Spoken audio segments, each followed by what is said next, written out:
So who's live? I am right now. With? Instagram. What's up, Instagram? I don't have a lot to say about that. Actually, it's good. I've got a story now for that. Instagram, TikTok live? Yes. TikTok, what's good? Twitter. Twitter live, good. Bye. Cool. Live? We're fully live. Facebook and LinkedIn. YouTube, no? I'm pretty sure YouTube as well. Yeah, it is. Yeah? Yep. Awesome. Everything's live. Good. What's up, everybody? How's everybody doing today? I'm in a really, really good mood. I thought it would be a really good idea for me to do a bunch of Q&A, and here's how we're gonna do the Q&A.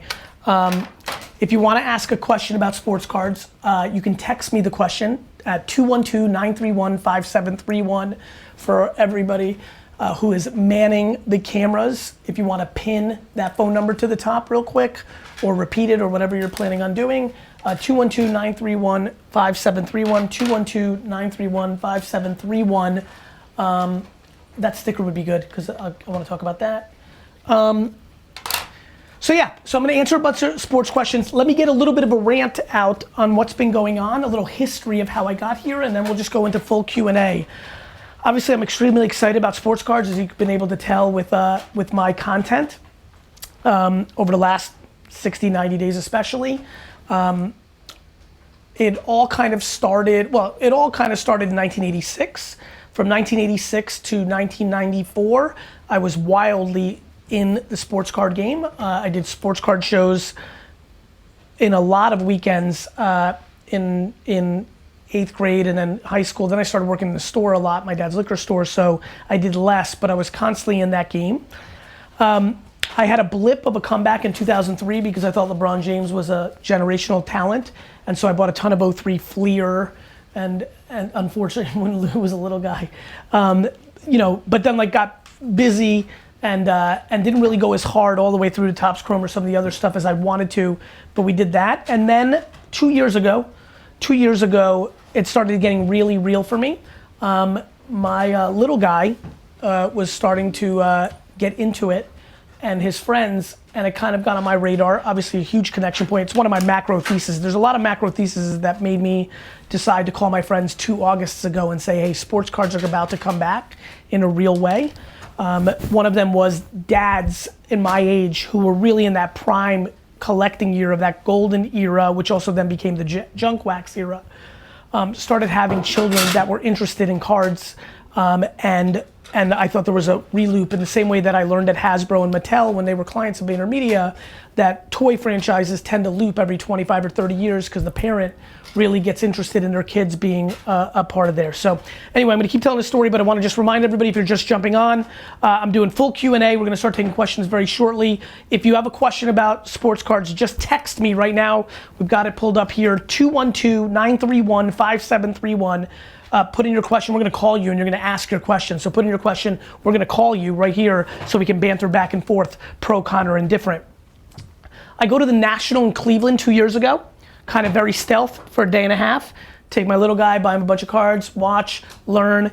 I then spend a couple months really, really spending my time on eBay and reading forums and blog posts about what has happened. Met a bunch of different prominent dealers, asked them questions about the lost years for me, of what happened during the lower production years. What are these basketball inserts? Started following a bunch of Instagram accounts, started getting really passionate about it. Quietly started, getting into it a little bit louder at times. 15 or so months ago, maybe even more, 16 months ago, started talking about the fact that I thought Giannis, at that point I decided basketball was a really good bet. I thought Giannis was super underpriced because I thought he was on the verge of becoming the best basketball player in the world. Couldn't believe how inexpensive his rookies were. Made some of that content. It was the first time some of you saw me on that.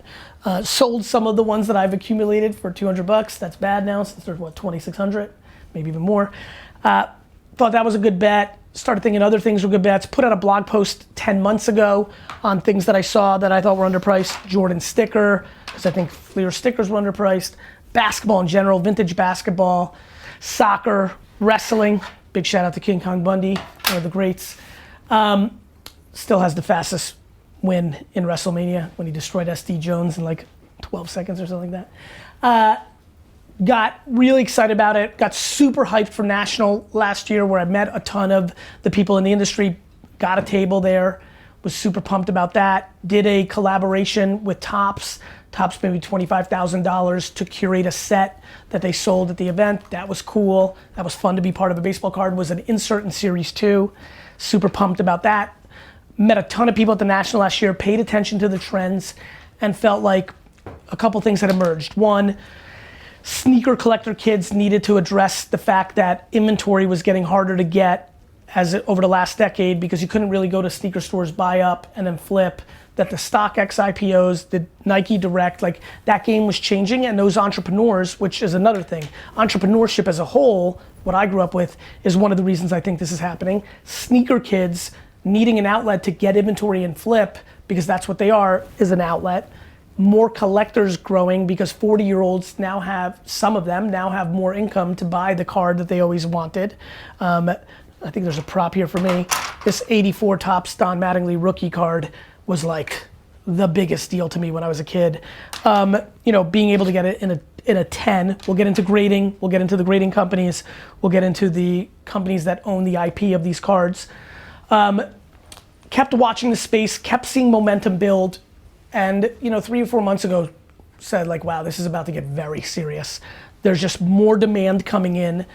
Supply on the vintage stuff is quite low. Supply on the modern stuff in the super premium has been manipulated to be low, 1 of 10, 1 of 1s, autos, and just general production. I do think the popularity of sports cards is gonna lead the Paninis and Topps to start producing Bowman, select optic, like bigger quantity levels. I don't know any details, but it surely, I'm aware that, or I believe, or I've heard through the grapevine that production numbers on Panini basketball this year are obviously a hell of a lot higher than they were in 2012, and so what does the debate become between the volume of population output between a Kawhi Leonard rookie and a Zion? There's gonna be a big delta there. So all the trends that you saw happen in 86 to 94 will happen again from the Panini top standpoint, upper deck. They should.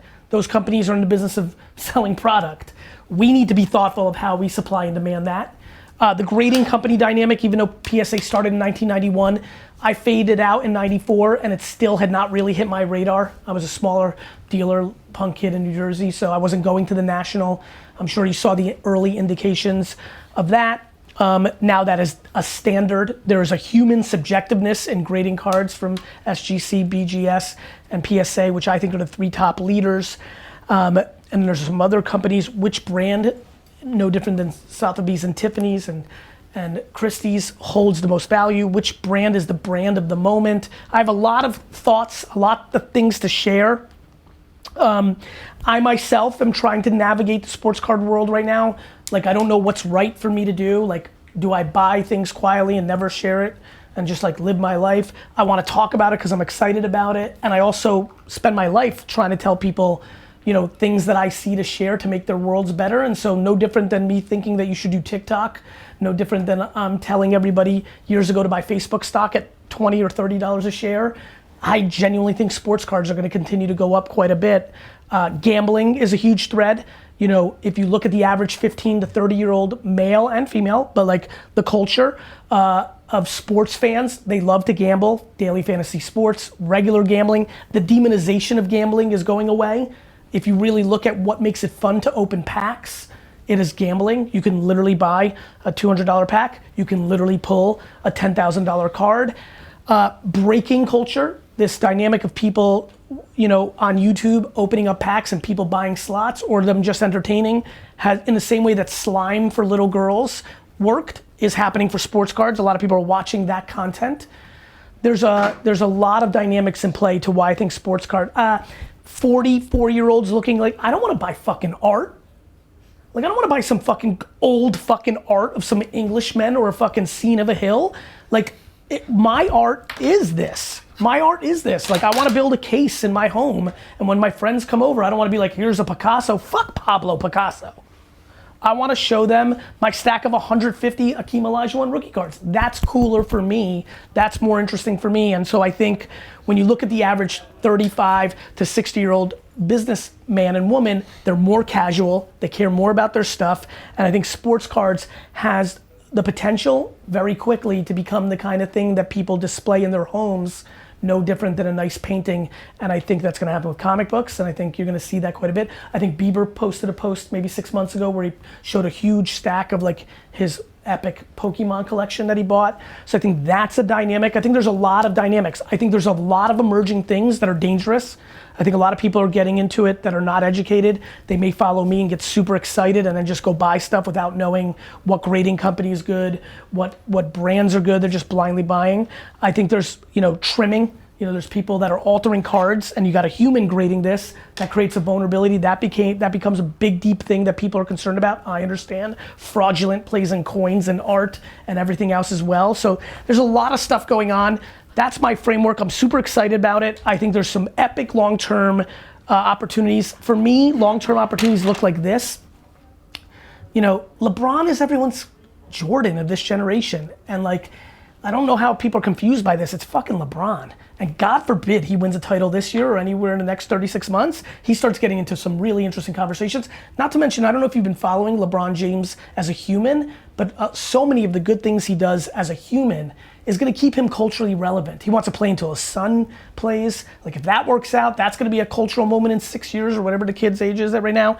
And then there's this, underpriced vintage basketball. I think basketball is clearly the next iconic sport in America, and it's a global sport in a lot of ways. That's why I also like soccer. And so I'm very hot on the Dr. J's, the Kareem Abdul-Jabbar's, Lou Alcindor rookie, the Oscar Robinson. Then I'm thinking, here's a nice little stack of Magic and Bird rookies that I have historically thought are underpriced. And then there's betting. There's short-term betting. Baseball's coming around right now. A lot of you've seen on Twitter me getting excited about baseball. Much like gambling, sports cards helps you enjoy sports more. I could give two shits unless Juan Soto was on my fantasy team, which he's not, because in our dynasty league, who's got Soto? Sinnemer? Or somebody's gonna keep him. So he's not gonna be available to me, which means I would not care about him at all. Now, because I think he's one of the best young players in baseball, and I think he has the potential to be better than Acuna in a world where I think Acuna is all time as well. That's gonna make it exciting for me to watch. I can get really pumped about Nationals baseball now, because if Soto hits 4 homers, that market fluctuates. That's fun. That's what the Pete Alonso theory was for me a couple weeks ago. People love the long ball. Don't get it twisted. 5-tool athletes are great for actual baseball. If Pete Alonso hits 53 fucking home runs again this year, with his popularity and the way he rolls in New York, that becomes a supply and demand. It's just supply and demand. There's the marketing side and there's the collecting side. For many people in the hobby, collecting is their passion, and things going up in price is not fun. I respect the shit out of that. On the same token, there's a lot of people who flip it. To me, I don't get to make a judgment on capitalism. Should we be mad at that with real estate? Should we be mad at that about America? A lot of people, I've looked at their Twitter streams that have been mad at me that say you should only collect. This should not be about flipping. But then when you look at their Twitter stream, they're pushing a lot of capitalism and business first agenda. So they want to suppress the business dynamic of these cards in their hobby, but they don't want to do it in other places, which I think is inherently selfish. Cards have been flipped forever, and that will always stay, whether I disappear tomorrow or not. And I enjoy it the way I enjoy any business, because I'm an entrepreneur that happens to like sports. That's who I am as a human. So I think there's a lot of opportunity. I got more cards on here. I'm a big believer in stickers. I think soccer culture is gonna bleed into our culture. And if you look at soccer cards historically, their stickers are their rookie card. So I think there's a lot of stickers from Panini, which is a huge brand now in the 90s and 80s in basketball. So that's why I have this. There's just a lot of stuff I'm looking at. I'm looking at it daily. I think weird cards are interesting. This is an 86 JMS Barkley, which was like a hand cutout card. I think it's underpriced because I think it's super interesting and weird, and earlier than his 86, 87 Fleer rookie card, a different one. I think a lot about supply and demand. I do think over time population matters. A lot of people talking right now like, holy shit, look how many Lucas and Zions are on from a population standpoint. I keep saying, look, it's just supply and demand. So if there's 40,000 people that want to own a Zion rookie, then 10,000 is not gonna be a problem. When there isn't, then there is a problem. And I think a lot of people need to be very careful. You have some questions? I do. I think I've said enough at this point. I wanna be very interactive, let's roll. Also wanna say in 17 minutes I have to step out and make a quick family call. I'll be right back. The first one. Can you call the person? Cool. Yeah, I wanna interact with the people so we can do some follow up. So that's all going on. I'm super excited about it. There's a lot of people that I think are gonna get a lot of enjoyment. Jim's here. He wrote a great LinkedIn post. He works on my team. He ironically used to work at Beckett when I hired. We didn't even talk once about that when we hired, or maybe we met. I think you might have mentioned it for a second, but that's super cool. I'll get into the happiness factor that I thought you wrote about better than anybody on your LinkedIn. Happiness, financial opportunity, not being bothered by if people are collectors and flippers. There's a lot of themes. Hey, this is Daniel. Andrew? Daniel. Oh, Daniel. Hey, it's Gary Vaynerchuk. How are you? I'm good. How are you? I'm quite well. What can I answer for you? Hey, so I just had a question about these sports cards, because I'm sure you know, well, obviously, the market's blowing up lately, and I've seen some theories online saying that maybe a cause for this is a lot of money that investors like you, maybe your companies, are putting into the market.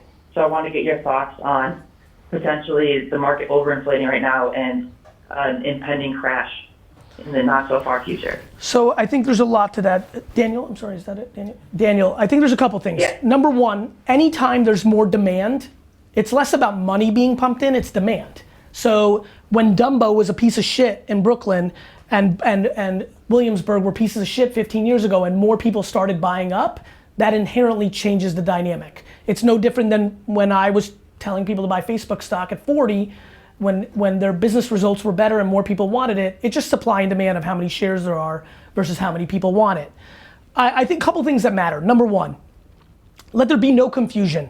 Long before 2 years ago when I started getting interesting, and then a year and a half when I got louder, and maybe 100 days ago when I got much louder, there was already, the reason it even hit my radar to pay attention was things were already happening without me.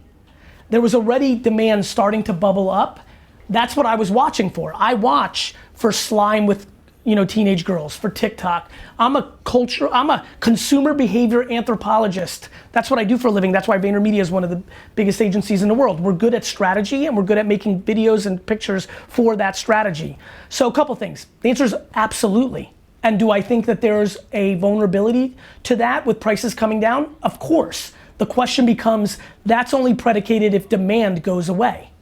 The question becomes is less about me putting money in or other people putting money in. The question becomes how many 6 to 20-year-olds are about to get interesting in this and how long will it sustain? I think one of the biggest vulnerabilities to the sports card market is everything's expensive now. A pack of basic cards is $3. That keeps a lot of kids out of it. I think one of the best things that Panini and Topps can do is come out with a 99-cent product. I think it's important to keep a lot of youth into collecting and flipping. And so I'll be honest with you, my intuition is we haven't seen anything yet. Because I'm getting bombarded and I'm watching other things of people that have nothing to do with me and have never heard of me. Somebody made a post yesterday on social, I'm like, look, I own a card store in Canada, not a single fucking person that's walked in my store knows who the fuck Gary Vaynerchuk is, and basketball cards are flying off the shelf.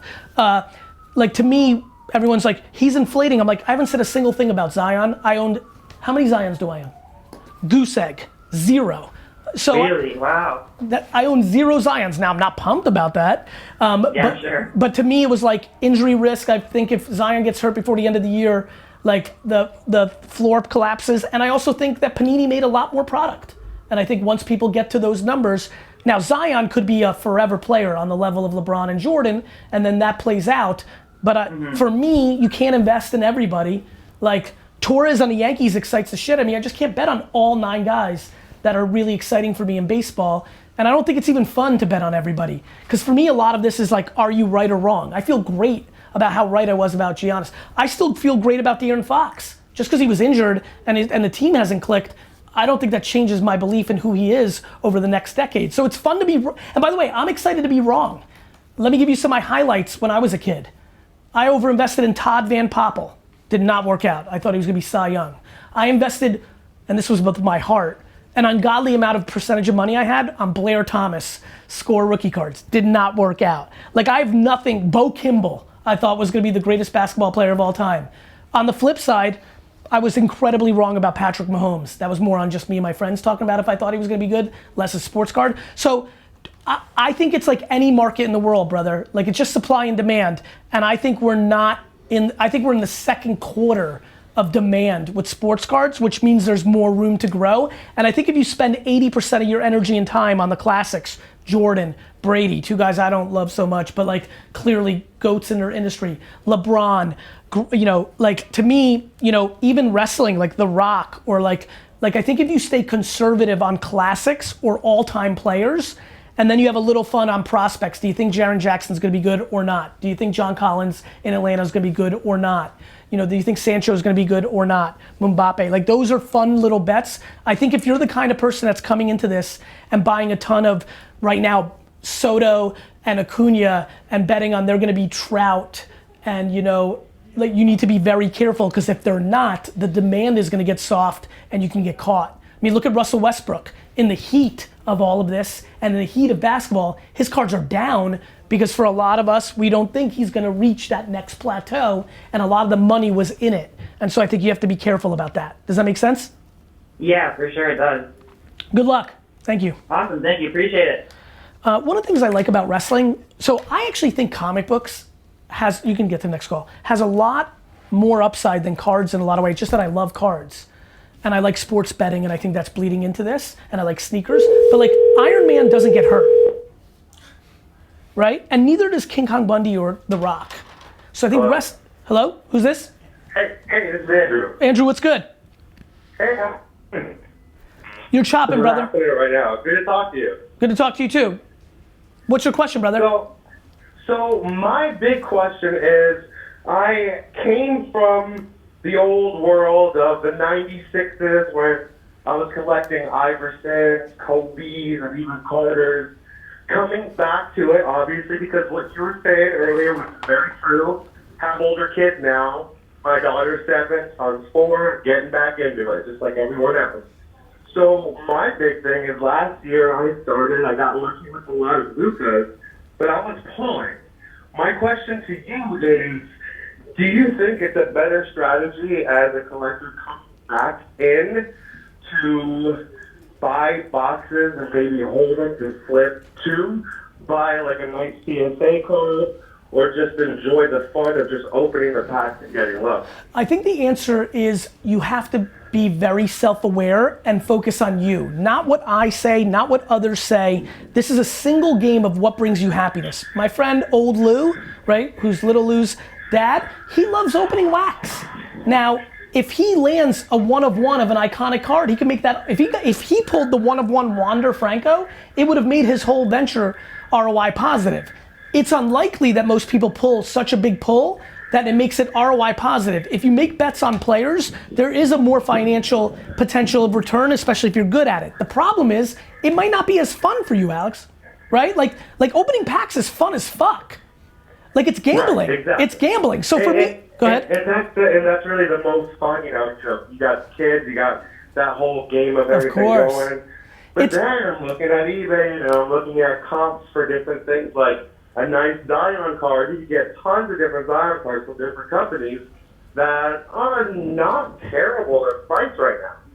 So that's kind of where I'm at. And then Zion gets hurt. He was already missed a big chunk at the beginning of the season, and if Zion gets hurt, the market falls apart. Right? So or he's Giannis and Luca and keeps going through the roof and it seems cheap right now. What you know, one thing I've noticed of people who've razzed me on Twitter, they're like, this guy comes in and thinks he's an expert. I don't think that at all. I don't think I'm an expert at all. First of all, I'm excited to do this Q&A and answer I don't know. There's a big gap in my game. I just don't know. I do know certain things. I know macro trends of human behavior pretty well, which is why I've built a big career. And I know that I also follow sports and I also have the luxury of being in a place in my life where I probably know who the human being is a little bit better than most people because I own a sports agency. I run in circles that allows me to get to know some of these people. And guess what? One of your biggest vulnerabilities is you think a kid can jump out the building, but you actually don't know that he's a piece of trash and he's gonna be out of the league in 3 years because of his human behavior. So there's a lot that goes into this. There's also Derrick Rose. If I was getting involved right now, and it was right before Derrick Rose got hurt, and he's an MVP, the youngest in the league, and well on his way, and in a big market, and swaggy as shit, I'm pouring real money into Derrick Rose, and then he goes on to becoming so injured, it doesn't work out. There's Andrew Luck. My favorite thing is to figure out which quarterback's gonna put another ring on to explode. Andrew Luck would have been at the top of that list, then he just fucking retires. So there's an enormous amount of risk in this game, which is why putting it into a place of what brings you the most happiness, I'm not gonna open a lot of packs. I'm gonna do it at the National when I'm excited. I'm gonna do it with my buddies once in a while, like with the NFL draft. We're in the second day, we like to open packs, because that's a little slow sometimes, but we got the Vayner stuff. But for me, it's much more, I'm spending 80% of my money on LeBron, on Oscar Robinson 61 Fleer from SGC, because I think SGC is underpriced over time. Because for me, why does Prism have to be the leader? Why can't it be Optic? Like you know, like is starting to happen too. And which is, that's I bring it up because I think going. it's why I tried to buy Luca's last night on Optic. And then what am I supposed to do? Like, I'm trying to figure out different cadences. Do I buy up stuff, but then everybody whispers? I tried something different yesterday and said, here's my price on Luca, but then it went from 350 to 530. I don't know like how to play this, because there's a lot of attention on me right now, and I don't know what the right thing to do is. What I'm gonna do is transparency. Like, I'm thinking about like updating how many like the Zion thing from the last kid. Like, somebody hit me up today, he's like, you're hoarding Zions. I'm like, I own 0 Zions. Like, so, you know, and by the way, I'm dick shit compared to who's coming. Over the next 2 years, it is my belief that the Dwayne Wades, the Offsets, the Babies, the Diddy, I think a lot of people are gonna start collecting. I'm gonna be minor leagues in 24 months. You think I totally agree with the sticker culture coming into the card culture, like it's happening. Yeah, bro, you think I'm moving the market? Wait till fucking Diddy puts a post with LeBron in his Instagram. Like, people are confused at where we are right now. I don't think I'm moving it as much people think. There's 100 things moving that have nothing to do with me. It's gonna get popped. It's gonna get even more. So, Alex, to answer your question, you have to have fun with your kids. You should. If I was your money manager, I would tell you to offset that with 50% of investment on things that you think are ironclad. Like, if you believe, and by the way, I'm buying everything for the next cycle. When I buy LeBron or Magic Johnson or old basketball or other things, I'm buying for the next cycle. I'm actually already thinking about the next dip in 4 years, or 3, or 2, or 7, and then 21 years from now, because LeBron and Kobe aren't going anywhere. And that's why basketball and soccer really fascinate me, because I'm projecting them to be more popular in 20 years. It's going to get bigger. I mean, I have a couple Kobe's that I actually pulled from when I was a kid that I am not letting go of the library until, like you said, 21 years. I love it. Alex, keep going. Just enjoy it and try to make sure you don't get overexposed financially. Let's get one more in. Got 4 minutes before my call.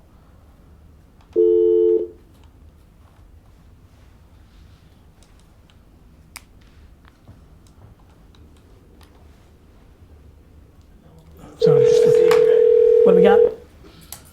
Name? Jonathan. This is John. John, it's Gary Vaynerchuk. How are you?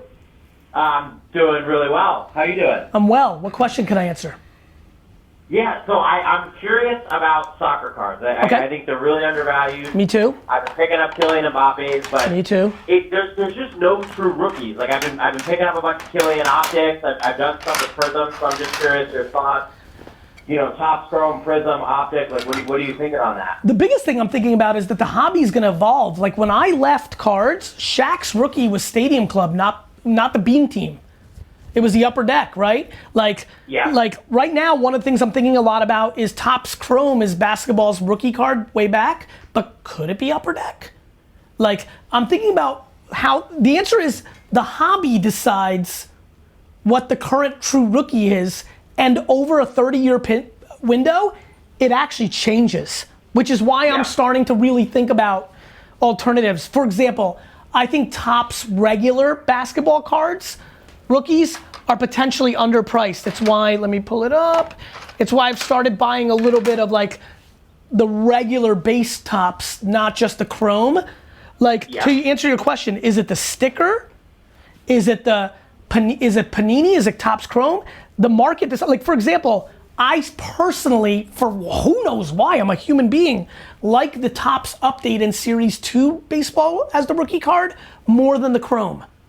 But in 5 years, because Chrome is so cool, and if you look at Topps Chrome and Panini and an Optic, they're more chromey out. One could argue that everybody getting excited, bat up, bat down, Acuna, Topps Series 2, one could argue that the Topps Chromes are grossly underpriced because in 7 years they become the true rookie. That goes above my pay grade and everybody else. That's the world deciding what the true rookie is. In baseball, back in the day, it was the Don Russ Mattingly rookie card, not the Topps. Like, this shit evolves.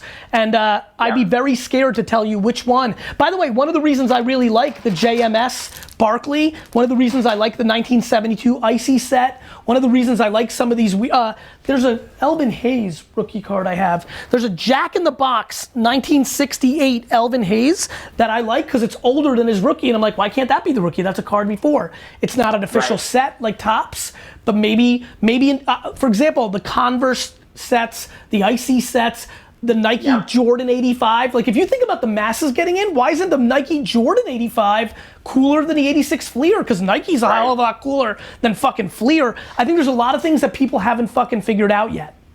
Yeah, I got a Converse set, and I'm looking at the visual appeal. So for me, the Mbappe, I just got a bunch of Prism Blue because it's blue on, blue with the jersey, and that's how I'm making those choices. How it looks. I love it. I love it, brother. Thank you so much. Yep, thanks, Gary. All right, bye-bye. All right, here's what I'd like to do. I'm about to go and do this quick call. Jim, I'd like you to sit in here and tell your story. And then I want, if I'm not back, because it's only gonna be 5 minutes, tell your story about what you wrote in LinkedIn. I thought it was super interesting. I had no idea you were doing this. Okay. So I think it's really cool because I think for a lot of people, enjoyment and happiness, I don't get enjoyment in buying Netflix stock and it going through the roof just because I knew Netflix was a good buy. I get a hell of a lot more enjoyment in buying sports cards. Like, from an investment standpoint, you talked a lot about enjoyment and happiness in your LinkedIn post. I like that. And then I think for anybody else, like, if I should be back by the time he's done, but John, like Dean, like some of you, old man Lou, like if you want to get in here, like, whatever, Mike, Playa, if you want to sit here and talk about how I yelled at you 2 years ago to get in and you didn't, and like how you think about that, like, just fill up the space here for 5 minutes. I'll be right back. It's okay. It's okay. Oh, you need the mics for me? Got it. Okay. Okay. Both of them? No problem. That's fine. I'll be right back. 5 minutes max. I'm excited about this. This is going well. It's fun. Jim, you go first.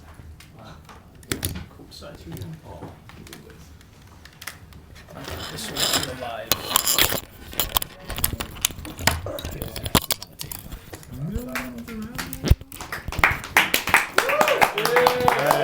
Thank you.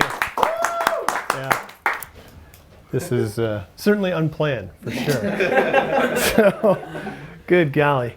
I think that the story that Gary's referring to is I wrote a blog post on LinkedIn last week, and the main point was that Gary's been talking about sports cards for, like he said, a year and a half, couple of years, and I really hadn't bought in because, as he said, I used to be the editor of Beckett Baseball back in the 90s, and so I was there when it crashed, and I saw a lot of hard-working people lose their money and were really hurt, and I wasn't ready to get back into it.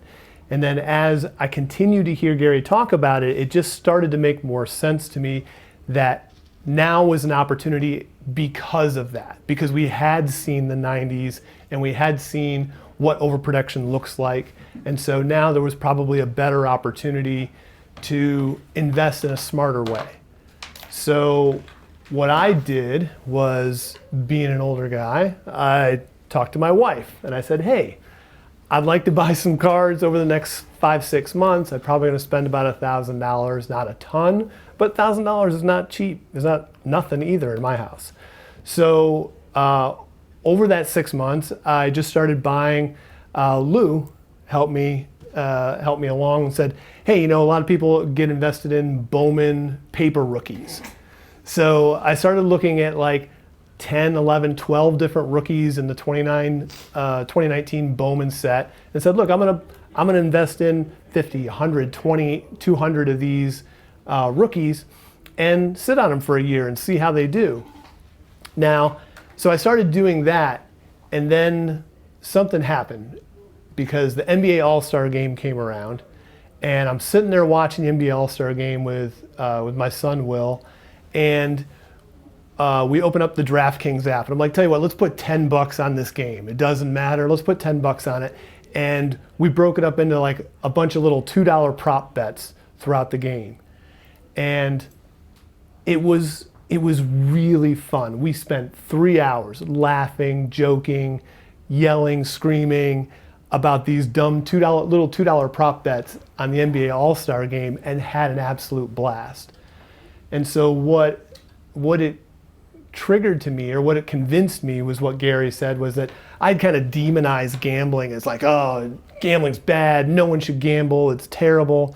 It's like, yeah, it's got some downsides. You need to be really careful with it. But there was some opportunity to use it in a very positive way, to have some fun and some enjoyment without going overboard. And that's where I started to think about cards that way too, that you could invest in cards without going overboard and add a lot of enjoyment with the people you share it with, like your kids, and you could do it in a way that you could decide your level of risk. You could decide how far you want to be in it. And at the end, I feel like, yeah, there's $1,000 I've got in baseball cards, but those may or may not pay off over the next year or two. But for sure, I've had a ton of fun buying those cards, researching those cards, doing the analytics behind it. Gary, I know you're like always talking about researching. Like, I'm not kidding you, the research is the fun part. Going through eBay and looking at what's available and what it costs is the fun part. Mm-hmm. And so whether that $1,000 pays off or not, I feel like I've won either way. So that's how I chose to get back into it, and it's a pretty limited fashion. Awesome. Thanks, Cool. I don't understand this level of support. I don't get cracked. It's a rookie. I'm really like upset about it, I think. All right, let's get to the next question. I don't have a phone call for it, but I have a good question for you. You don't have the phone? Okay, give me the question. Why are you buying so many base cards as opposed to numbered and autos and stuff like that? Because I'm more educated on it. I'm a little bit more educated on base cards. I understand that the one-of-ones, like I understand that if I poured that same level of money into Giannis or Luca, I probably could have made a bigger financial return. I just still don't know where I sit. So one of my biggest theories is that this whole industry is about to get a lot bigger. And so for me, there's not that many people that can afford a $15,000 pair of off-white Nike MoMA on StockX.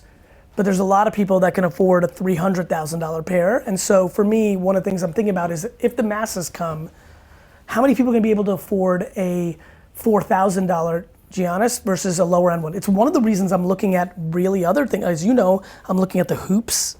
I'm looking at hoops. Wasn't even thinking about hoops a year ago. I'm like, do some of these lower cost ones, are they actually gonna be the market? Because you're getting an influx of people. And I just think that it's gonna be, I think the industry needs to understand that the level of amount of people that are getting in right now are different. They're not hardcore hobbyists. They're the people that are just like, either like Jim and Alex and I getting back into it. There's a whole crew of like sneaker kids and just like kids that like sports and gambling that are coming in. We're just gonna have a new dynamic. And I think there'll be some pros and cons from that. For me, base has been a place that one of the things I tell everybody, please pay attention to this, a lot of you. Spend 30 to 40 to 50 hours of searching eBay completed, read articles, read Twitter. There's so many people that interact with me on Twitter that are both saying I'm good and saying I'm bad, that have a lot of good things to say, that are wildly educated. One thing that I always tell my brands is like, look, you can't look at yesterday to know what tomorrow is gonna bring. So a lot of people who've been in the business for the last 20 years or been collecting for the last 20 years are applying old dynamics. So they're like, oh, these population numbers are amazingly high, 9,000 PSA 10s. The problem is if there's 40,000 people, like I said earlier, that want it, that's gonna throw off the supply and demand. When there used to only be 1,000 Trouts, but only 400 people wanted it, that's that. If there's 10,000 Trouts, but 50,000 that want it, like, I don't think people are gonna be able to calibrate the demand. This is what always happens. This is why people thought Facebook was overpriced as a stock and I thought it was underpriced. This is why real estate always happens. They're like, oh, we missed it. Like a lot of you right now think you missed it. Like, fuck this bullshit. Luca went from 35 to 600. Meanwhile, well, what if it's actually 2,000? Or please understand, what if it's 2,000 and then Luca has a Paul George like, oh, I thought about this the other day. Paul George was on his way. You want to talk about a guy I would have poured real money into? It was the Paul George a month before his horrific injury. I would have lost. Now, for me, it's less loss because I'm playing long. Like the only gambling I'm really doing, because the National is every July, I'm gambling with Young Baseball. Because Young Baseball is fun for me. Like I can get more into baseball. I'm trying to be better at fantasy because the last couple of years I've been like too busy. So it's gonna force me to be better at fantasy. This is all personal. It's back to Alex, back to Jim. Why am I investing in Young Baseball? It makes me pay attention to fantasy more, and I'm in a 30-year now league with these guys, and I wanna get better because the last couple of years I've fallen off because I'm busy as shit. Number two, the National is like now becoming like my Disney World trip. I can't wait to Atlantic City in July, and like going to that National, what's happening then? Baseball, hardcore baseball's happening there. So if Alonso's got fucking 32 homers by the time of late July, that's gonna matter at the show. You know, and so like, that's why baseball's interesting to me. It's really not in the scheme of like a 30-year window, the way I'm investing, because you know, you could be a great player and not really matter 30 years later. I think Dr. J and Kareem are in a better place than Pete Rose or Roberto Clemente long term. I have a pack of wrestling cards here. I really like wrestling. I do like wrestling cards. I haven't bought a lot. I'm like 30. Dan. Dan? Oh, Mr. Fuji was the fucking best. Hello. Dan, it's Gary Vaynerchuk. Let's go. Hey, I pulled a Randy up, the Macho Gary? Man Savage, bro. I'm super fucking pumped. Let's go. Don the Rock. Go ahead. Go ahead, my man. Yeah, I was gonna say, so with all the rising costs, Dan, right? Or not costs, but rising sales of sports cards that we're seeing pretty much go up day after day now. Daily. Especially in basketball and baseball. Do you think that we're running any sort of risk of a bubble burst, or do you think we're just creating a new floor? I don't. Then, please, go ahead. Oh, I'm sorry. And then I was going to say, to also just kind of branch off of that too, in my opinion, I think that this new floor is going to price out certain people that are trying to jump into collecting, but I think that's going to open up a world of the PSA 9s and, dare I even say, like BGS 8.5s becoming sellable grades. Or I bought 104, was it? Luca, I bought 104 Luca Hoops PSA 10s because I'm like, or the secondary sets become more interesting. Right? So to your point, is it gonna be a PS9 Prism world, or is it gonna be a world where some of the second and third tier price stuff goes up on their PSA 10s? I don't know. But I think you're right. I think that, you know, just like art, I don't know if you guys heard, but there's $100 million art paintings, and then there's art you can buy for 90 bucks on Iconic. You know what I mean? Like, there's a range. Mm-hmm. And so to your point, what I don't know, and I haven't really figured out yet, for me, for my investment strategy, is it PSA 9? And, you know, I think, listen, I'll be honest with you. Just like the rookie changes that matters, the number one thing I'm trying to figure out is in 14 years, if PSA is not the leading brand and SGC or BGS is, could you imagine if you and I went into a time machine and 14 years from now, a BGS 9.5 carried more weight than a PSA 10? Just think about the price difference today. Like we're relying on brands. I mean, I'll be very frank with you. One of the things that's really got my attention is I just like the way an SGC case with its black looks compared to its PSA counterpart. And I've also have found from what I've submitted that SGC's been more difficult on their grading. Makes me wonder if SGC has some upside. It could also go out of business tomorrow because it's a small company. So I think what everyone's about to figure out is, do PSA 9 in modern, is that the ARB, or is it Topps regular? Is it, you know, I bought a bunch of Bazooka, 7, 4, how many Bazooka? I want to be really transparent. Like 11. I bought 11 Bazooka LeBron rookie cards because I'm like, well, if the fucking Chrome is gonna be 20,000 and people start coming in droves and they want a LeBron, they're gonna have to look at other stuff. I mean, I think the Topps regular rookie cards are a fucking arbitrage. I'm buying a ton of Durant Topps regular. I'm buying Curry Topps regular. I'm buying LeBron Topps regular. I think the Topps regular is a very interesting basketball card from that one little era when they had it. And to your point, if if a fucking Luca's $2,000 next year in a PSA 10 Prism, that is so out. That's game over. How the fuck are you gonna afford that? All right. Then you go PSA 10. By the way, let me throw something I've never thought about, which is why I like doing Q&A. What if Raw comes back heavy because of it? It might. It might. Look, again, back to some of the heat I'm taking from the establishment. I don't think I'm right. I think I'm just communicating alternatives that may happen if I'm right about something I do think I'm right about, which is a drove of interest is coming. Agreed. I mean, I'm getting DMs from card store owners, ones that make fun of me, but then hit me up quietly on the back end. People at local shows seeing levels of interest that we've never seen before.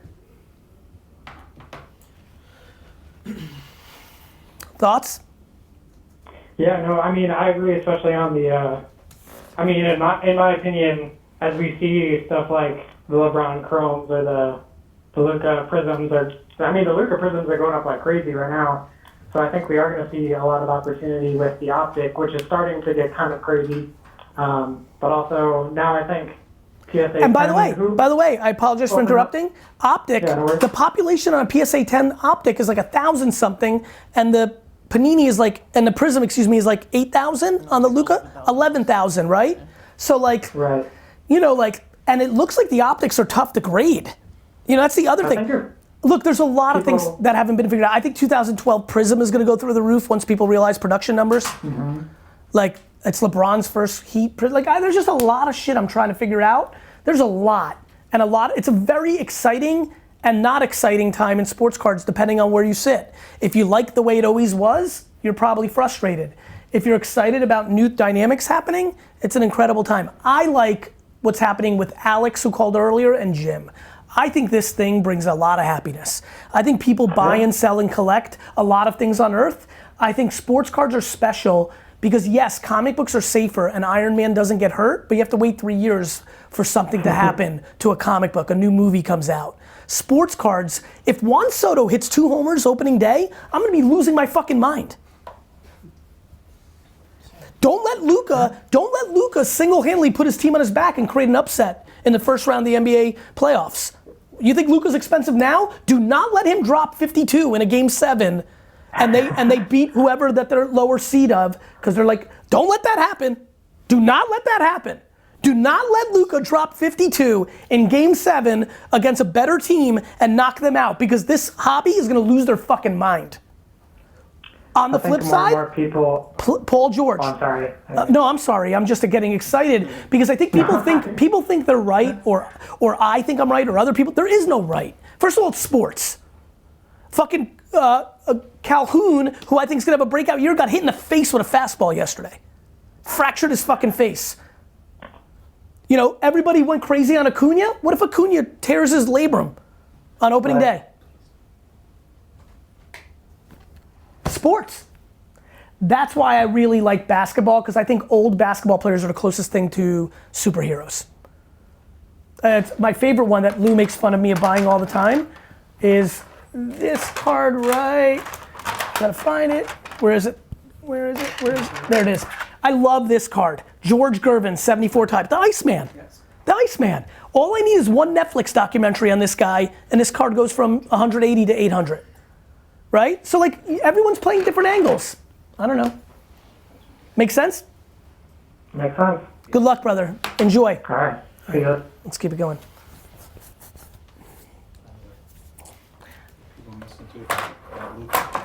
Weird Jordans excite me. I think this is one of the most interesting cards. Look how big this you could hang in your off. I hate this fucker, but Brian.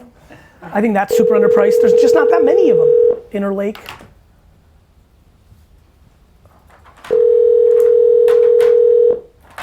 Love this card. Ugh. Obsessed. Hogan rookie.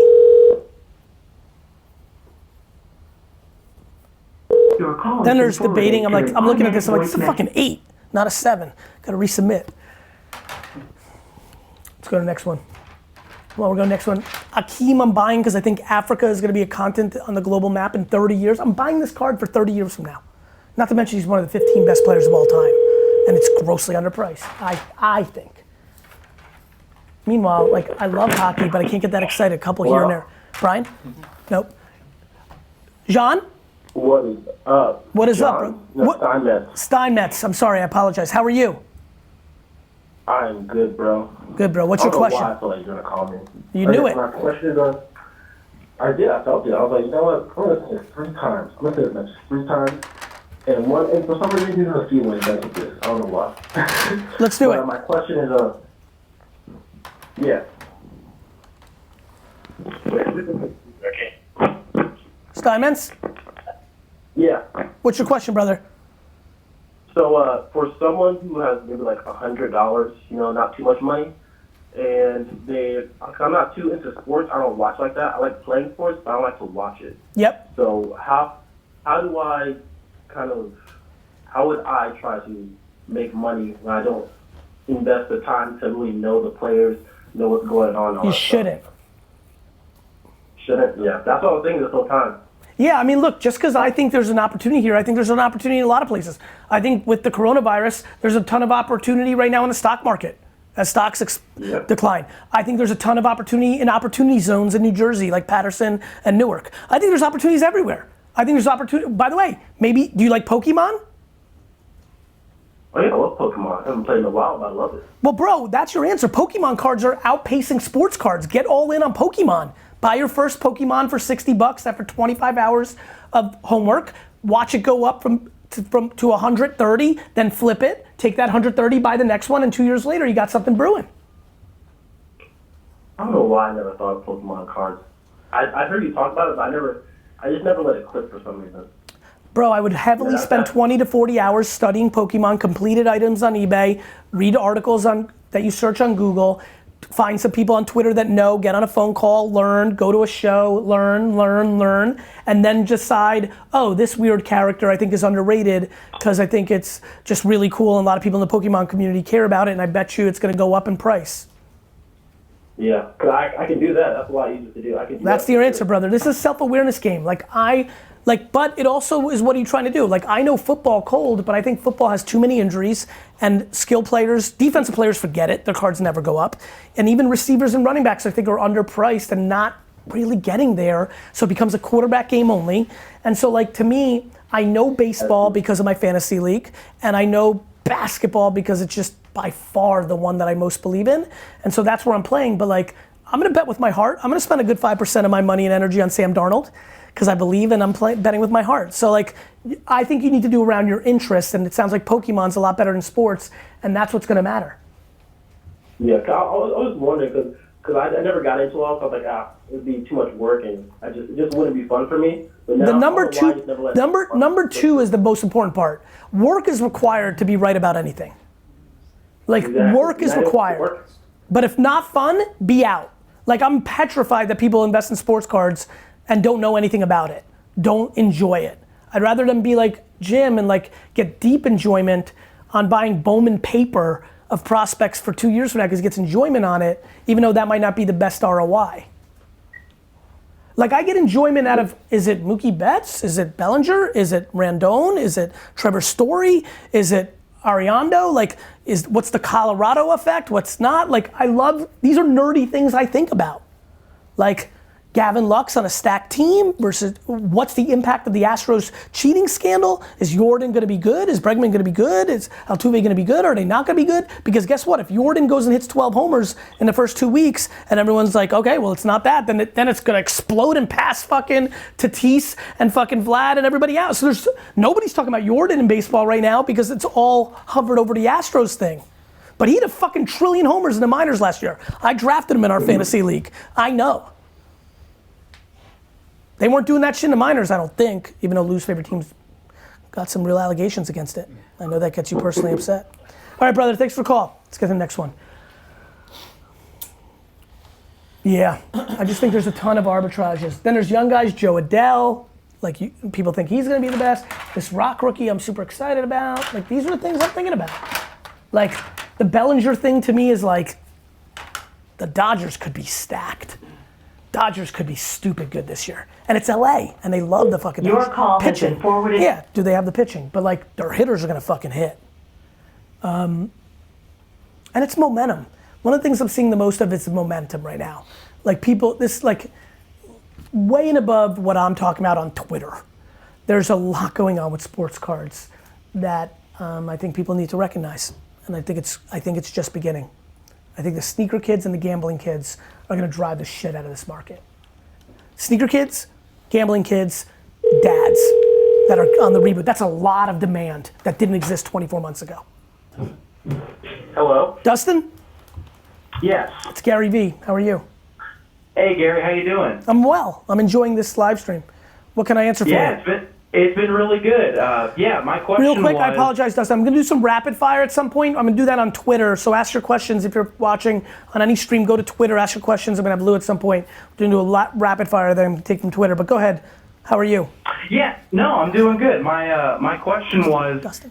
as you kind of get back into collecting cards, if it's something that you know, like I'm a big baseball guy, so is it better to kind of focus up just on baseball by itself, or is it better to get kind of universal knowledge in all the sports that are out there? It's back to self-awareness. So for example, do you have, you as a human, are you excited about the notion to care about football, hockey, basketball more? Like, does that excite you? Do you have like a best friend who's a huge basketball fan, but you could never get into it? Because one of the rationales is, one of the ways to really get into the sport is to start collecting it, because basketball I do think is the most interesting thing to invest in. And then all of a sudden, you care about who De'Aaron Fox or Jaren Jackson or John Collins, like you can sucker your way into caring a lot more about basketball. And the reason you did it was macro, you thought it was the best investment, and your best friend Brandon is a huge basketball fan and you wanted to have more interest. And oh, by the way, basketball is a good offset to baseball. Now you're covering 365 days a year and like caring about sports. Do you see what I mean?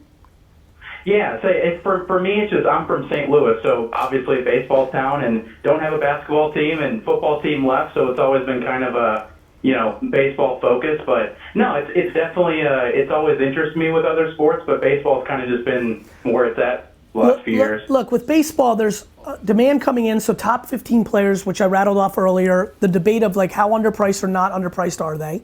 Number two, and your farm system has been stacked for years, so you're probably proud of this. The youngsters with Bowman and their first tops is it's a very fun game. Like, and then more importantly, not betting with your heart, right? Not getting caught on Dylan Carson or things like not getting caught with your heart the way I am with Darnold. Like being smart, like not buying Nico because he's a Cub because you hate him. Like, or Herrera because he's a Brewer because you hate him. Like you have to be unemotional when you're dealing with your monies. Yeah, no, that completely makes sense. And like I said, you've the fire of the market has been really intriguing the last few weeks and getting back into the hobby. So this is all good stuff to learn and mark down. So I appreciate it. Do me a favor, get very educated. Do you understand the grading companies? Do you understand the different companies that make cards? Do you understand before you start betting? And then more importantly, why are you doing it? Do you want it to be a hobby to enjoy the games more? Do you want to make a flip? Do you want to teach your kid entrepreneurship? Do you want to have a hobby that is profitable? Most hobbies cost money. Like if you love skiing or if you love, hunting, or if you like, most things cost money. This is a hobby that you could break even or even make money. That's kind of intriguing. And a lot of people are gambling to make sports more fun, which is very, very, very low reward.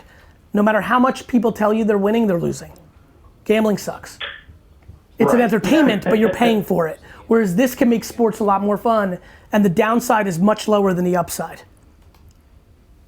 Yeah, like you said, you never know when someone could get hurt, someone could get injured, and then you move on from there and you sunk a bunch of money into it and it's gone. And you know what could be fun? It could be fun to listen, an average baseball game on July 9th, not necessarily the thing that's gonna get your juices going.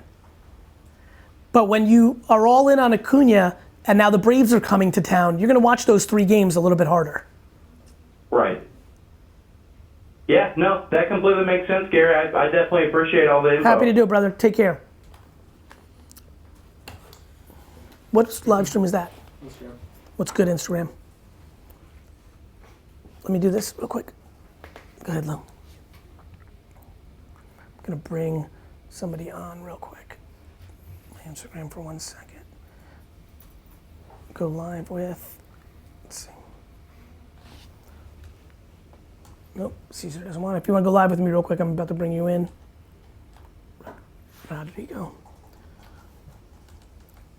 Zion is gonna blow out his knees within 2 years. That would be bad. That would make me super sad for him. Yo! Oh my God, Gary. What's good? Hey, hang on a sec. Let me turn this off real quick. Unbelievable. I just want to say what's up. Whoa, brother. Well, it's a pleasure. It's an honor. I'm from Brazil. Huge fan of yours. I've been eating your content, working. I'm passionate about fly fishing specifically. It's a very small market here in Brazil. Yep. So now I'm trying to approach it in English. Just gonna try it in English. And I've tried Facebook ads. I'm doing a fly fishing course to help beginners get into the sport. You're selling that course? Yes, I am. The number one mistake that people make in social media marketing is their ads are just sales, not amplifying quality content before you get them into the funnel. Oh, okay, I got you. I've made a free training to add value for. But you have to make sure that the free training is actually free training, not you subconsciously using that as a funnel to make them pay. I got you. You've mentioned it before. And I'm mentioning it right to your fucking face right now. It's very important, bro. Everyone's like, I want to be like you, GaryVee. I'm like, don't create funnels to charge people. Just work on legacy, then it will come to you. It's very fucking important. When you're making a course, it's impossible to not try to sell the course. Yes. I don't want to talk about sports cards because I want to flip these cards and make less money in the flip than I make in one fucking speech. I want everybody who's fucking watching to make money and be happier. Oh my God, yeah. Totally got it. You need to not worry about you making sales in fly fishing. You got to educate the masses at scale for free about how epic fly fishing is, and then it will come to you. I got you. I think I've made a podcast in Portuguese. More. YouTube, more on everything. Just Gary, thank you very much. You're welcome, brother. Thank you. Thank you a lot. I admire you back. Keep going. I admire anybody who's going for it. All right, let's keep it going. This is fun. Alex?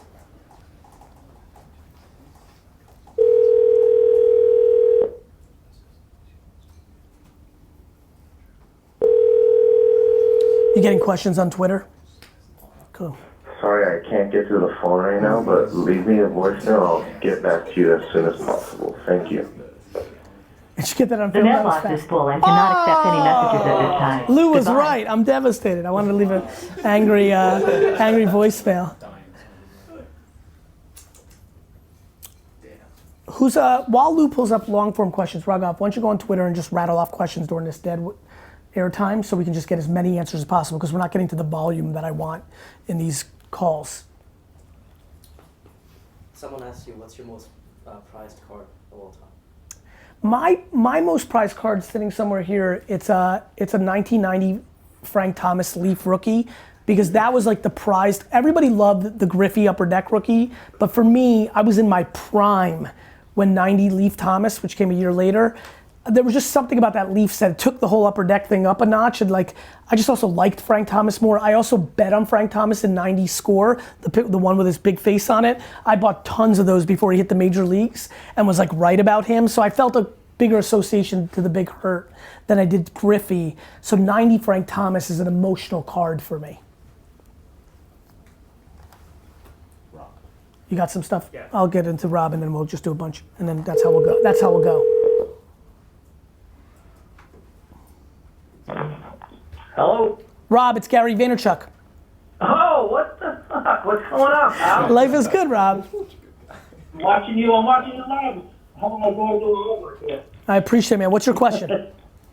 So how long do you think this, I don't know if it was a trend, back then it was, hyped like crazy for years, and then it, dropped off the face of the earth for a little while, and now it's back, and it seems like it's fucked stronger than ever. It is, but there's no way that, I don't know. Go ahead, I'm sorry. I have no idea when it ends. Number two, I think it will drop off the face of the earth. It's trends. Yeah. It's like long hair for guys, then short hair.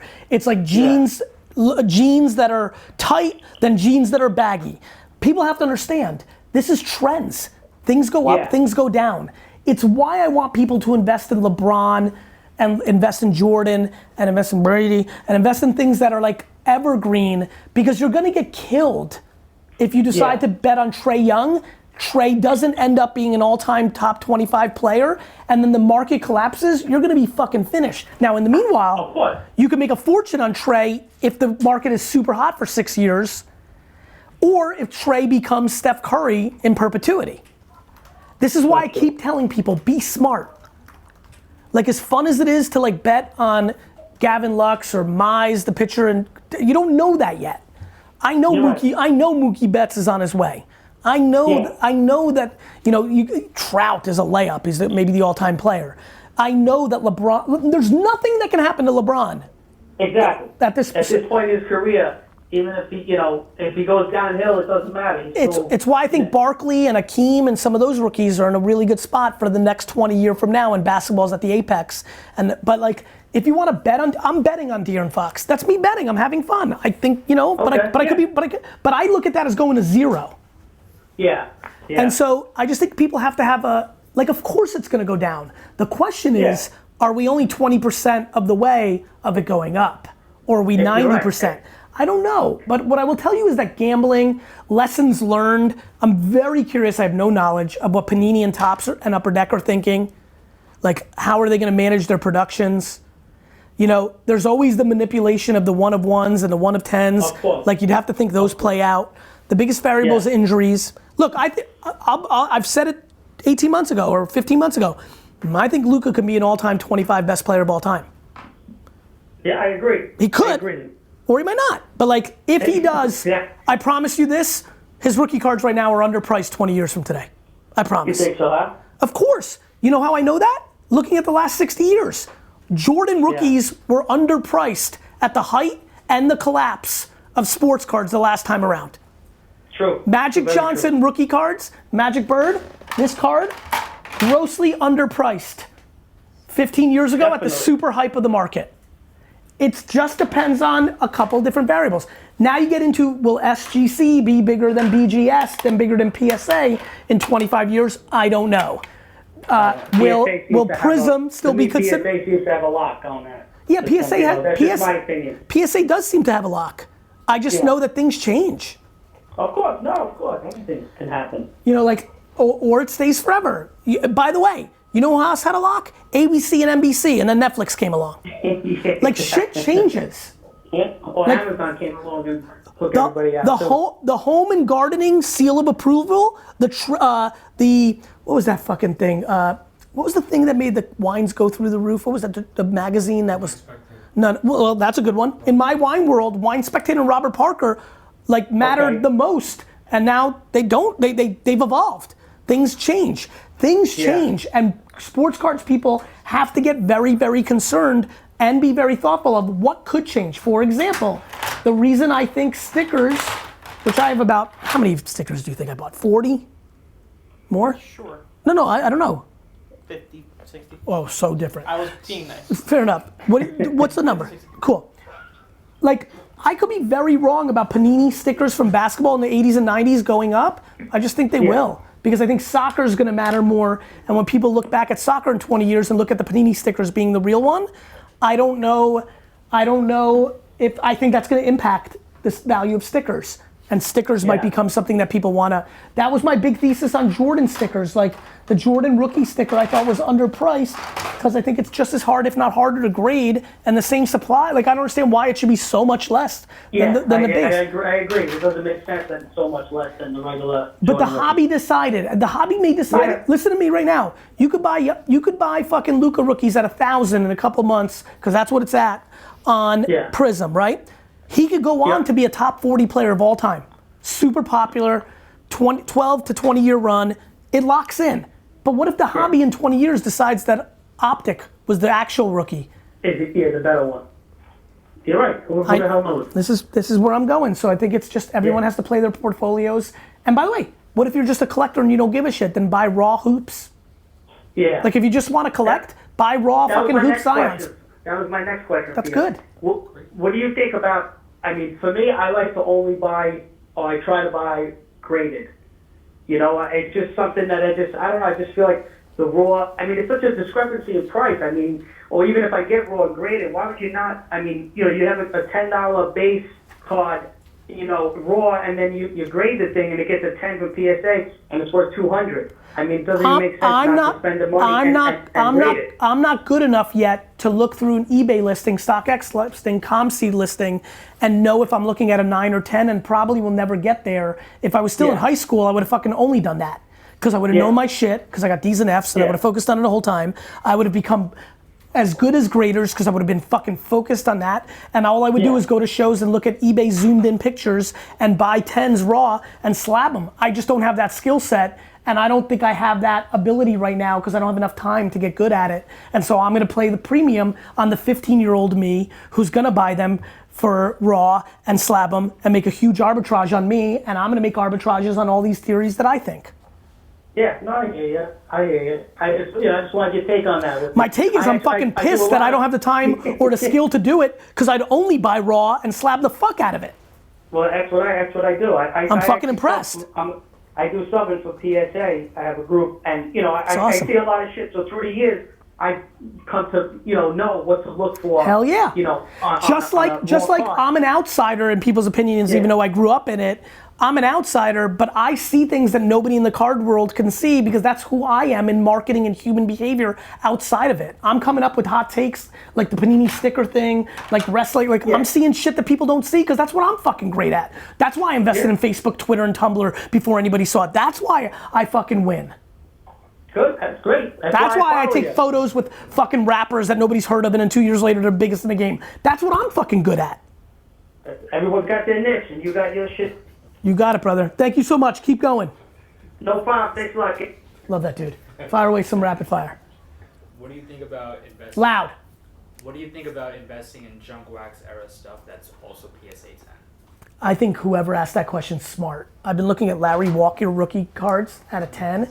I think that supply and demand, if all these 40-year-old dads come back in, all of a sudden 84 Mattingleys and 86, Reggie Whites, and I think there's a huge, I haven't done the full homework, but one of my new hypotheses is junk wax PSA 10s, BGS 9.5s, SGC 10s. I just haven't done enough homework on how much quantity is out there and how much perception of demand do I think will be there, but there will be an uptick in demand. I just don't know how egregious the supply is. Is there 1 million Mattingleys? How many are sitting raw, haven't been graded yet? I mean, these Acuna and Luca numbers are gonna go through the roof over the next fucking couple months. Like, cool that it's 8,000 now. What about when it's 16,000 in a month? Cool, I'm excited about Optic Luca at 1,000. I have a funny feeling it's about 3,000 in the next month or two or 3 or 4. So that's what I'm looking at. Give me one more and then Lou will come in. Loud. This guy asked about NASCAR trading cards. What do you think? I think NASCAR's got a very small niche, and I'm sure NASCAR and many other sub things have their little markets. It's not something I'm passionate about or knowledgeable enough to answer. I have a fun question. You have a question? Yeah. Well, go. Can these things be like fake? Yeah. I mean, so like there are people that sell like. There's fake art and coins. Right. There's fake Supremes and Yeezys. Is there a way to like? The trust in these 3 companies is the whole game, which is why when we hear about people trimming cards that are older and like submitting them and getting big, like that's a dangerous thing because of the trust. That's how PSA or BGS or SGC or a 4th player or a technology that comes around that doesn't use human beings and just scans it. Inevitably, with the way technology is going, if you told me in 7 years a company came along, it doesn't run by humans, you insert it, it is 100% figuring out cardboard arbitrage and all this, and it guarantees that it's not fake, and we all believe that's better, that kills all 3 of these companies. And all of a sudden I'm submitting my, this, and it's coming back as 7.3, and I'm like, shit changes. Of course it can be fake. A human being decides.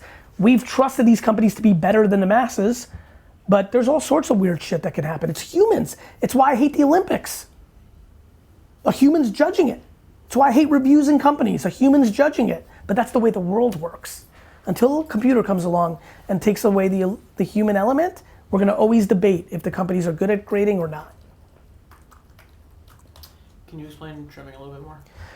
So I'm not the most educated in trimming, so let me start by saying that, but very simply, super old cards from 1948, some people will actually go in with a razor, I guess, and like Tenths of an inch. Yeah, like a tenth of an inch, which makes the corner go from fluffy to like tighter.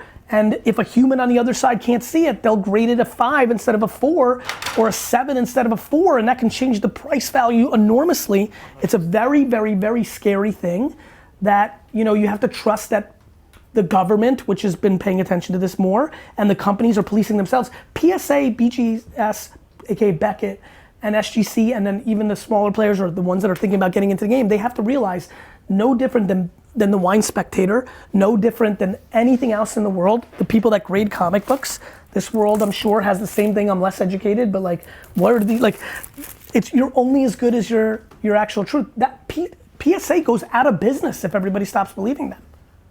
So they don't want it to happen, but humans are on the other side. Humans can be bought.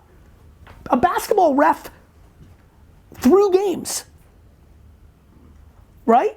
Like the integrity of this, why is Pete Rose banned? Like gambling on the games, the Astros thing, the Patriots, like all this stuff is about how much do you respect the thing. Olympic judges, have you seen what the Russian judges have done through the last 50 years? We live in a society that's flawed with humans, and you know, just figuring out where that plays out. Like that's way above my opinion, but like older cards, there's some playing. The new stuff, it's a lot easier because all this comes out of the factory in a much better place. There's no reason to do that. Things that are 70 fucking years old, 80 years old. Listen, a 10 of this is $50,000. A 9 is $9,000. That's a $41,000 swing. That's gonna lead to people doing bad things, just like in everything. Gambling in you don't think there's fucking shady people right now trying to convince kids in college basketball to throw games? Why do you think gambling is so scary? So there's always, I mean, bad acting. Wall Street, these fuckers, you know, like there's, but what percentage at what? And to me, I'm unemotional. Like to me, it's like if a company, if all three of these rating companies disappear, then that's what needed to be done for the greater good. Like that's what can happen. Alex. People buy fake Yeezys every day.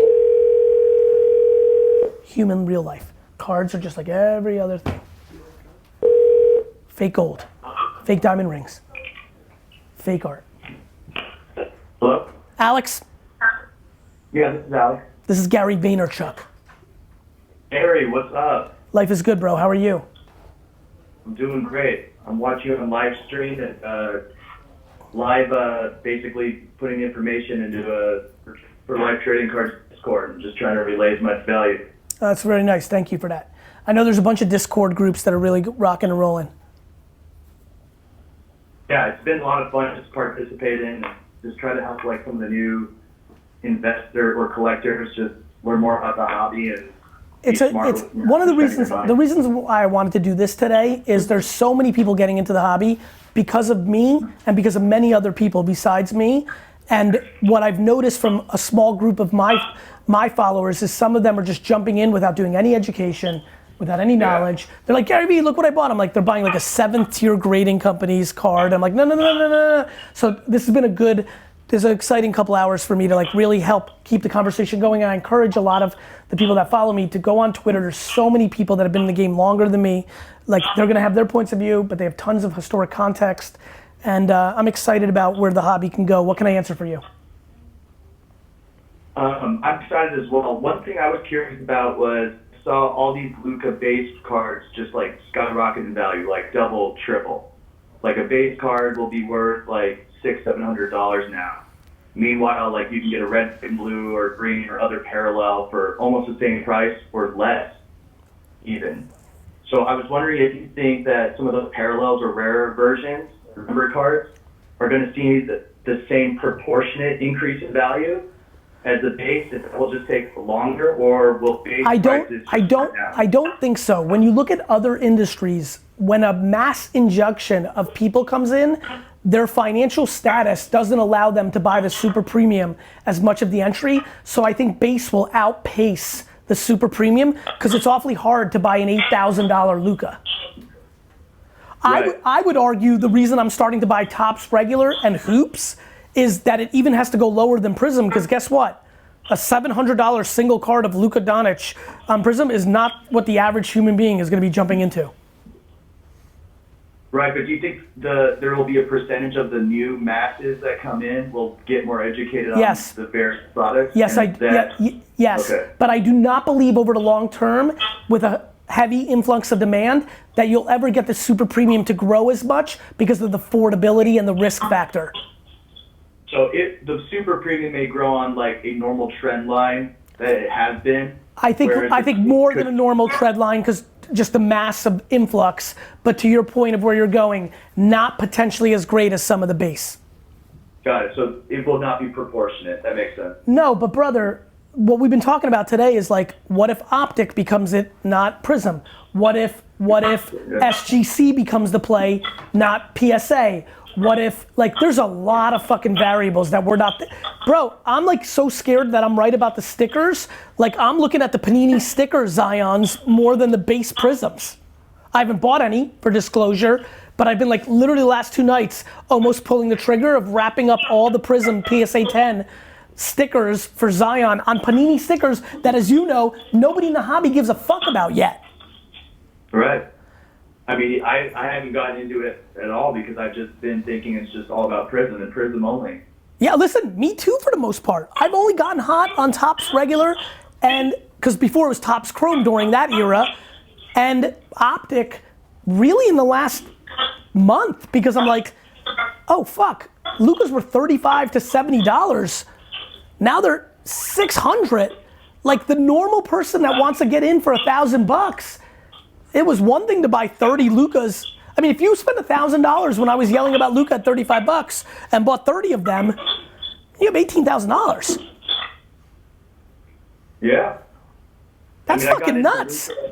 Over the end of summer, it was like $80 then. Like, I just can't believe it. Like, quintupled. What I'm worried about is that we all kind of common sense are like, oh shit, is this gonna go down? And again, don't let Luka drop 52 in game 7 on prime time. You know where it's going. You see where the hobby's at. Like, this summer, I mean, again, Corona, there's a million things that can happen in life. Anything can happen. By the way, back to what I was answering Dustin. Tomorrow the FBI might come out and say 35% of PSA cards are fake. Guess what? That's gonna collapse the market. I don't know. I'm not Nostradamus, but here's what I know. Most things aren't crazy. Most things follow a certain path, and this summer, cards are gonna be white hot, and the NBA Finals are gonna be like a fucking day trading magnet. Like, Luka drops 18 in the first quarter, and I'm worried about what happens on eBay, because everyone's just fucking on tilt.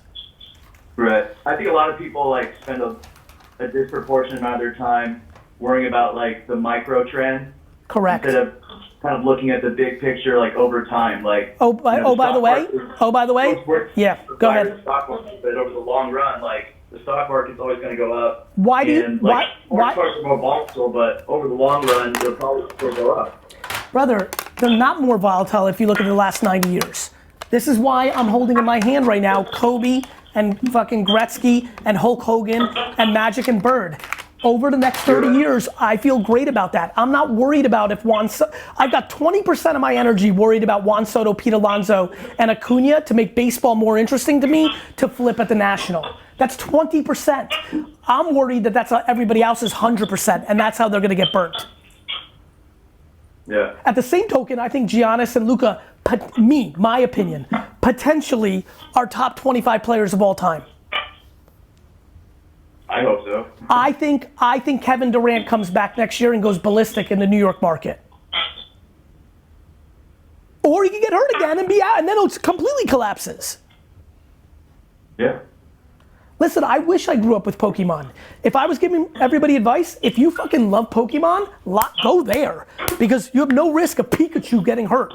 I know. I kind of use, like, my old Pokemon cards. I've graded some of them. And then I've considered those more of like my bond investments, kind of the more just safer long term. And to me, because I don't like Pokemon that way, to me that's LeBron. Right. Like, I would be dumbfounded if LeBron's not $20,000 in 20 years. I'd be shocked. I'm just, by the way, if LeBron wins a title, I'm scared shit. Bro, if fucking Bron wins a title this year, it's gonna get, people are gonna cry that if they had the means that they didn't buy it at 7,500. And the reason that they didn't buy it was because it was $10.50 in April. So I got into a LeBron it was like right around mid-February, and I've just been astounded at how it's gone from 1,000, 2,000 to 76, and I'm wondering, is that where it's going to be at for several years, or I should just hold that for a decade longer? Brother, I'm telling you right now, I would hold LeBron in perpetuity. Before you and I will die, before basketball's not a popular sport during our lifetime. Yeah. I think LeBron might end up being the president of the United States one day. LeBron is showing post-basketball energy that I don't know where LeBron ends up. That'd be some shit if LeBron becomes president. We clip this on whatever the fucking Instagram of 21 years from now is. I'll be like, I fucking told you. He's got the new Space Jam. He's just larger than life. He's larger than basketball for sure. Bro, if he wins this title, he's gonna push over. Bro, if he wins this title, it's gonna matter. Yeah. So, cool, man. Thank you. Sorry. Thanks. What are some of the really high-end cars that you're investing in that could be in the thousands of dollars? Jackie Robinson rookies. Jordan. I think Jordan rookie is a $100,000 card in the white heat moment. It's at 50 now. I'm less into the one-of-ones auto stuff. I'm not educated enough in some of the stuff that my friend Adam Rowe is really focused on, those LeBron, Jordan. I'm just not educated enough yet in the 90s basketball, rare shit. That's going crazy. I like old as fuck shit. Kareem rookies, Will Chamberlain, 61 Fleer basketball I'm obsessed with. Oscar rookies, Jerry West rookies, Will Chamberlain rookies. I haven't started studying, but I'm a little, hey, it's Gary. What's your name? Kiba? Oh, hey, Gary. Kiba? Yes. How are you? Good, how are you? I'm well. What can I answer for you? So, I had a question. So, I'm a reseller. I like Supreme, sneakers and all that. I understand, Kiba. And I was looking into kind of getting into sports cards. So, why? What would you recommend? Why?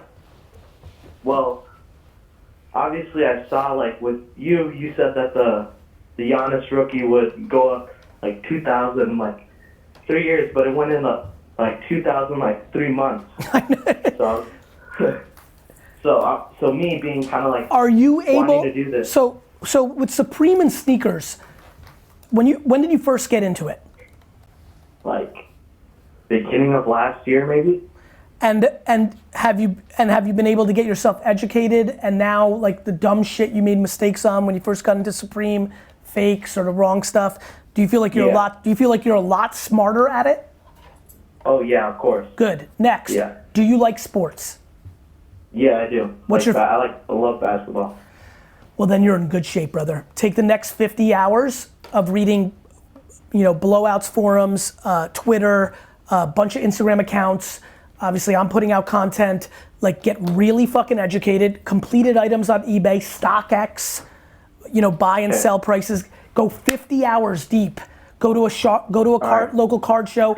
Find 3 to 10 rabbis, aka mentors that you just find on Twitter through conversations. Get real educated, and then start buying it. Because I'm telling you right now, basketball. Couple things. You heard what I said. I'm buying 80% of my stuff long term, 20% gambling. How do I think about that? LeBron long term, De'Aaron Fox gambling. Giannis, I think, he needs a title to get crazy, but he's so goddamn good and so young.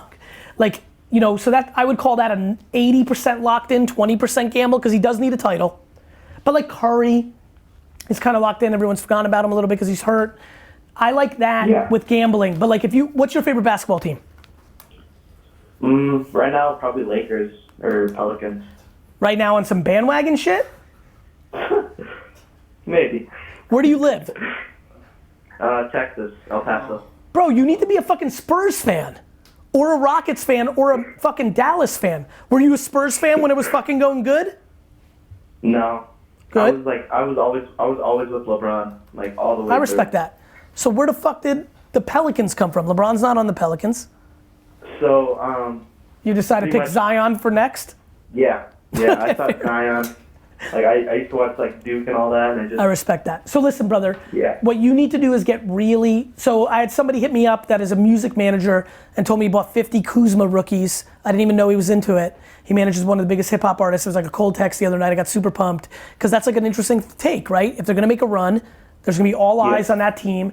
Obviously, LeBron and Anthony Davis are obvious, but what if Kuz goes crazy? Like, I love that kind of shit. That might be fun for you because you're a Lakers fan. What I promise you cards do, like I've watched more fucking Atlanta Hawks highlights and like box scores. Like I literally every night, because I think Devontae Graham has upside long term, look at the Charlotte box score every night to see what Graham's doing. If you love basketball, I think basketball cards, both modern, for all the youngsters, do you like Cam Reddish, do you not? But if you really want to be safe, if you're just a flipper, you're gonna have to add some patience because I'd like you over time to get into some of the classic shit, 86, 87 Fleer, build up some of the old basketball stuff. 72 Tops Dr. J, I think is unbelievably underpriced. It's the fucking doctor, get educated. 50 hours and then put your toe in. I do think you would make more money in the next 4 years on sports cards than you would on sneakers and Supreme. I believe that trend's about to happen. That I do believe. All right, brother. Okay. Talk to you. Thank you. Does the team that a player plays in affect the way that you think about investing? Of course. Ariando and Story are top 25 baseball players, but the Colorado effect hurts their market because people think their stats are inflated in Colorado. If Ja Morant was a Knick, his prices would be up even more because New York's a bigger market. One of the reasons I like Bellinger so much and is because with the addition of Mookie Betts, and I think Gavin Lux is a real player, I agree with Lou that the pitching might be a little bit suspect this year, though Walker Buehler's a beast and it'll be interesting to see what else. If they pop in LA, it's fucking LA. That does matter. Now with basketball, we've seen the real hot players, if they're really great, they usually go to a big market team. So if I'm thinking about Zion now, but I'm thinking about him in 5 years, and he comes to New York, LA, these kind of things, the market affects things. Not to mention little things, like I think Anthony Rendon's about to have a big year, because with Trout and some of the other beasts he's surrounded in that lineup, I think he might have a really big year, and I think he's a top player that people don't think about, and he won a championship last year. How does that, if Ohtani clicks, yes, the fucking team matters a lot.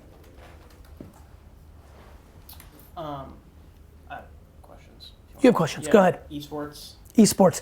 I'd love to see. I'm an owner of a Minnesota Call of Duty team, a minority owner with the Wilfs too. People that own the Vikings. I have no information, zero, towards whether COD or any other league. There are Fortnite cards out. It seemed like they were pretty mass produced. There's a lot of them, but then also if demand goes up and Fortnite's a 50-year title, maybe they're underpriced. There was a lot of wrestling cards made too, but the demand so I don't know yet, but I am excited long-term about esports. I do believe eventually there'll be one that really locks in a league that will go with a big-time producer, whether that's Leaf, who does some really interesting stuff, whether that's, Topps, whether that's Upper Deck, whether that's, Panini. That will then become the meaningful card, and then that'll be fun, and then you'll make bets on whether you think it's, Booga or Ninja or Skill or, you know what I mean? What else? What to do about markets that, countries that don't really have markets for cards yet? If you go to You just have to overpay with eBay shipping costs. If you live in Sweden and you're watching right now, buy it and pay extra big. If you have no other options, what are you gonna do? It's just how can you get them? Just to ship. I mean, we buy a lot of stuff in Canada. Comes down here. I bought stuff in Europe. $40 shipping is super cool. I mean, but $40 shipping doesn't bother me if I think something's going through the roof and I'm getting it at the right price. It's just business. I'm unemotional if I'm paying it in the shipping or if I'm paying in the, again, when I made the content about buying Giannis at a $180, $120, people are like, oh, it's when it got to 300, people are like, the GaryVee effect, blah, blah, blah, blah. I'm like, all right, it's at 2,600 now. I'm sure everybody who didn't buy it at 600 when they thought it was so overflated by me or something else, I'm sure they're fucking sad. I'm not fucking making him dominate on the court. He's completely unblockable. He's an awesome human being. He's charismatic as fuck. He's also like fucking still young as shit. He scares the shit out of me. If you told me he wins 5 in a row, I'm like, okay. Remember what happened when like taxes started going on eBay and we like freaked I got so pissed. And the shipping, yeah. And then it becomes normal, right? Like I wasn't pumped to pay taxes, like, but like I love paying my taxes. As long as everybody else is paying the same, I don't give a fuck. Are you buying anything raw? I'm buying a couple things raw. I bought a bunch of Gavin Lux tops raw. Somebody gave me a good tip. It was like, hey, look at the way somebody sells raw. If they sell a bunch of graded and a bunch of raw, they probably looked at it and they know that they're not 10s. If somebody just loves to open packs and sells raw all day, you might have a higher chance of them being 10s in there. That's the game I'm about to learn. Listen, I'm no expert. I'm going through the trials and tribulations too. I'm buying raw when I think somebody, like I think listen, I love Gavin Lux. I think he's gonna be a real player. So I don't wanna buy the Bowmans, I wanna buy the tops because I think there's a moment happening with tops closing the gap on the Bowman prices. So the new tops comes out, the only thing I can buy is raw right now. So that's why I'm buying raw. I bought a bunch of Jaren Jacksons last night or the night before. So I'm buying some of the young players that I'm not just sure just yet. They're at like the 75% of like a small little hedge, right? I bought a ton of Knox last year because I thought we're getting Durant and Kyrie and it was gonna be awesome. That has not worked out. Bought those raw, but I'm glad I bought those raw because that was a way for me to hedge and not get destroyed. Or, so a little bit. And I think over time, as I say, sustain in this, if I keep tripling down on this, I might get educated by accident on raw a little bit and might find myself, but I'm still not good enough at knowing what a centered raw 10 is. This guy's finding incredible value in graded 9s right now. Any thoughts on that? I haven't done personal homework on 9s yet. We had a great discussion earlier. Is it gonna be second tier companies, like the lower cost product, or is it gonna be 9s? But I will say this, everything's gonna go up with the amount of demand that's coming. It's very hard to lose right now unless of injury. The way to lose right now buying cards, actual cards, is picking the wrong guy. Baker Mayfield, that did not work out. Going into last year, Baker was exciting, and like he did not have the season he wanted, so you lost money. But for the most part, it's like a lot of, like there's just so much more demand. And again, to remind everybody, like me putting out a tweet or a blog post or a podcast or this, it was the breakers on YouTube, it was fathers getting back into it, it was some of the I got back into it because kids and sneakerheads got into it, and I saw a lot of YouTube videos that were getting real views. I've loved cards since I was a kid. I never talked about it heavy before. For the last 20 years, I got back in because it's obvious to me. And I like making good decisions with my time and finances, and I like telling other people about things to debate, but I want them to be educated, not stupid. Give me one more while he dials. Any tough questions? I mean, there's so many people, there's like hundreds of people that hate me in the sports card world. I want to get a tough question in. I've gotten several questions about SGC tonight. Of like, why do I like it? Are you getting paid by SGC? I'm getting $0.00 for SGC. I like black cases. I'm like, it's not super, when SGC did the 88, like it's not super, I give a fuck. On the record, I give a fuck about Topps, Panini, SGC, PSA, and Beckett combined. If they all die tomorrow, I'm pumped. Yo! It's Gary. Holy shit, Gary! What's good, bro? Damn, dude, I've been trying to get on with you for like over a year. I've been trying to talk to you. My son turned me on to you. He's 20. We got a couple businesses together that we just started out after a falling out with another family business, and we're doing a lot of sports card stuff. He turned me on to that. We've been doing pretty decent with it, and holy shit, I can't believe I'm talking to you. My biggest question is on Panini Instant. What's your take on Panini Instant? Great question. What's your name? Shiloh. Shiloh. Shiloh. Real pleasure. So, the Topps Now and Panini Instant stuff, I've not looked at all. I've just spent 0 minutes and 0 seconds on it. I have no knowledge on the secondary market values. I like the thesis. I've also spent no time on the Topps blockchain product. I just haven't figured out my thoughts yet because I can't get to everything because I run a 1,000-person company and have a family and I have a million things going on. Obviously, this industry and this genre has got my attention a lot over the last 2 years and especially over the last 100 days. But I don't have a great answer, Shiloh. I apologize. It doesn't feel like it's super hot. It doesn't feel like people are gravitazing towards it. On the flip side, much just like stickers or SGC or Optic, what don't we see? Maybe there's something there because the inventory levels are very low. And one could argue long term from supply and demand. But you need demand. What's that? Yachty, what's good, bro? Have you started getting into the cards? I need to talk to you. I'm gonna call you on the way home. So Shiloh, I think that I don't know is the real answer. But I will say that anything that has low supply is always in play to pop, but it needs demand. Right. Yeah, and that's what I was curious your thoughts because we've been buying quite a bit. We started about a year ago, and I actually got on a Panini Prism. We pulled a Luca autograph, and ended up selling it for. We were buying so many cards, and we ended up I got scared. We ended up selling it for like $400. How much is it now? Idiot. How much is it now? Oh shit, like $2,000. Yep. Yeah, I feel like an idiot. I mean, Well, but by the way, brother, turning cards into money is never a horrible thing. You just, look, a lot of my friends sold their Facebook stock at $48, then it got up to $220, they're sad. Like some people bought it for $220 the other day, and now it's down because of Corona. Like I didn't look today, but like I'm sure it's walloped like everything else. So it's very hard to capture the market at the right time. What I keep trying to tell everybody is the macro market is about to explode.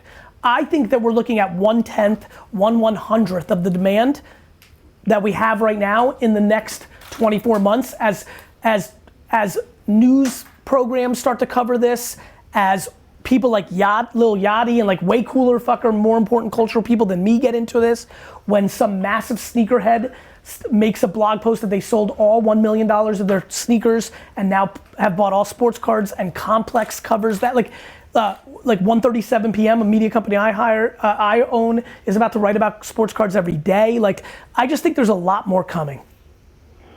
Yeah, see, and we've been buying the shit out of the Panini Instants too. We're big Chiefs fans. We live in Kansas, and we've been Chiefs fans since I was a kid. And, did you buy if you bought Mahomes heavy a year ago, you crushed. Yeah, I've got some Mahomes stuff, and then I bought a bunch of I buy a lot of the Panini 1 out of 10s, like sets and everything else, just because I know obviously limited is the better way to go. I can't afford to do the problem is black. there was limited things when I was like Peachy baseball was the hottest fucking thing in 1992. It was quote unquote limited. It's worthless today. The thing that I keep telling everybody is buy the most iconic 100 players across all the sports, and then be very thoughtful if you think limited is enough, because again, if people don't care about Panini in 10 years or 20 years, we're all gonna get caught. So have a smart strategy, which is why I want people to bet on players that are foolproof as 80% of their investment.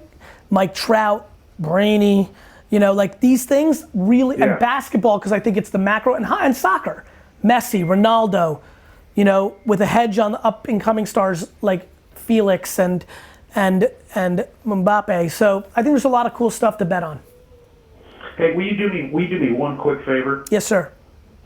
My son's 20 years old. He's got a great head on him. He's an entrepreneur. I mean, he gives it all. We work 7 days a week, 10 to 18 hours a day, getting our new businesses going. And he's such a fucking workhorse, and he's such a huge fan of yours. Would you do me a favor? Would you give him a shout out? His name's Damon Good. Damon Good, what's up? It's GaryVee. Keep going, brother. You're literally got 80 more years of aiming for happiness and hustle. So congratulations. I can't wait to meet you in real life. I just had a great chat with your dad, and I can't wait to meet one day. Come to the National Atlantic City. I'm gonna be there the entire week. Shiloh, yes. I need you to go to the National. Will you go in late July, early August to the National Atlantic City? Like, will you make those plans? Fuck yeah, I'll do that. Yeah, Great. That's, oh, and by the way, I've seen this on birthday, Twitter too. The National is not paying me. Give a fuck about the National. National goes out of business. BGS, SGC, PSA, Topps, Panini, Leaf. Give a fuck. Paid for 2 tables. So, yeah, I'm really getting paid. Fuck. We're gonna be there. Good. I'll see you there. We'll track you down. Thank you, sir. You got it, brother.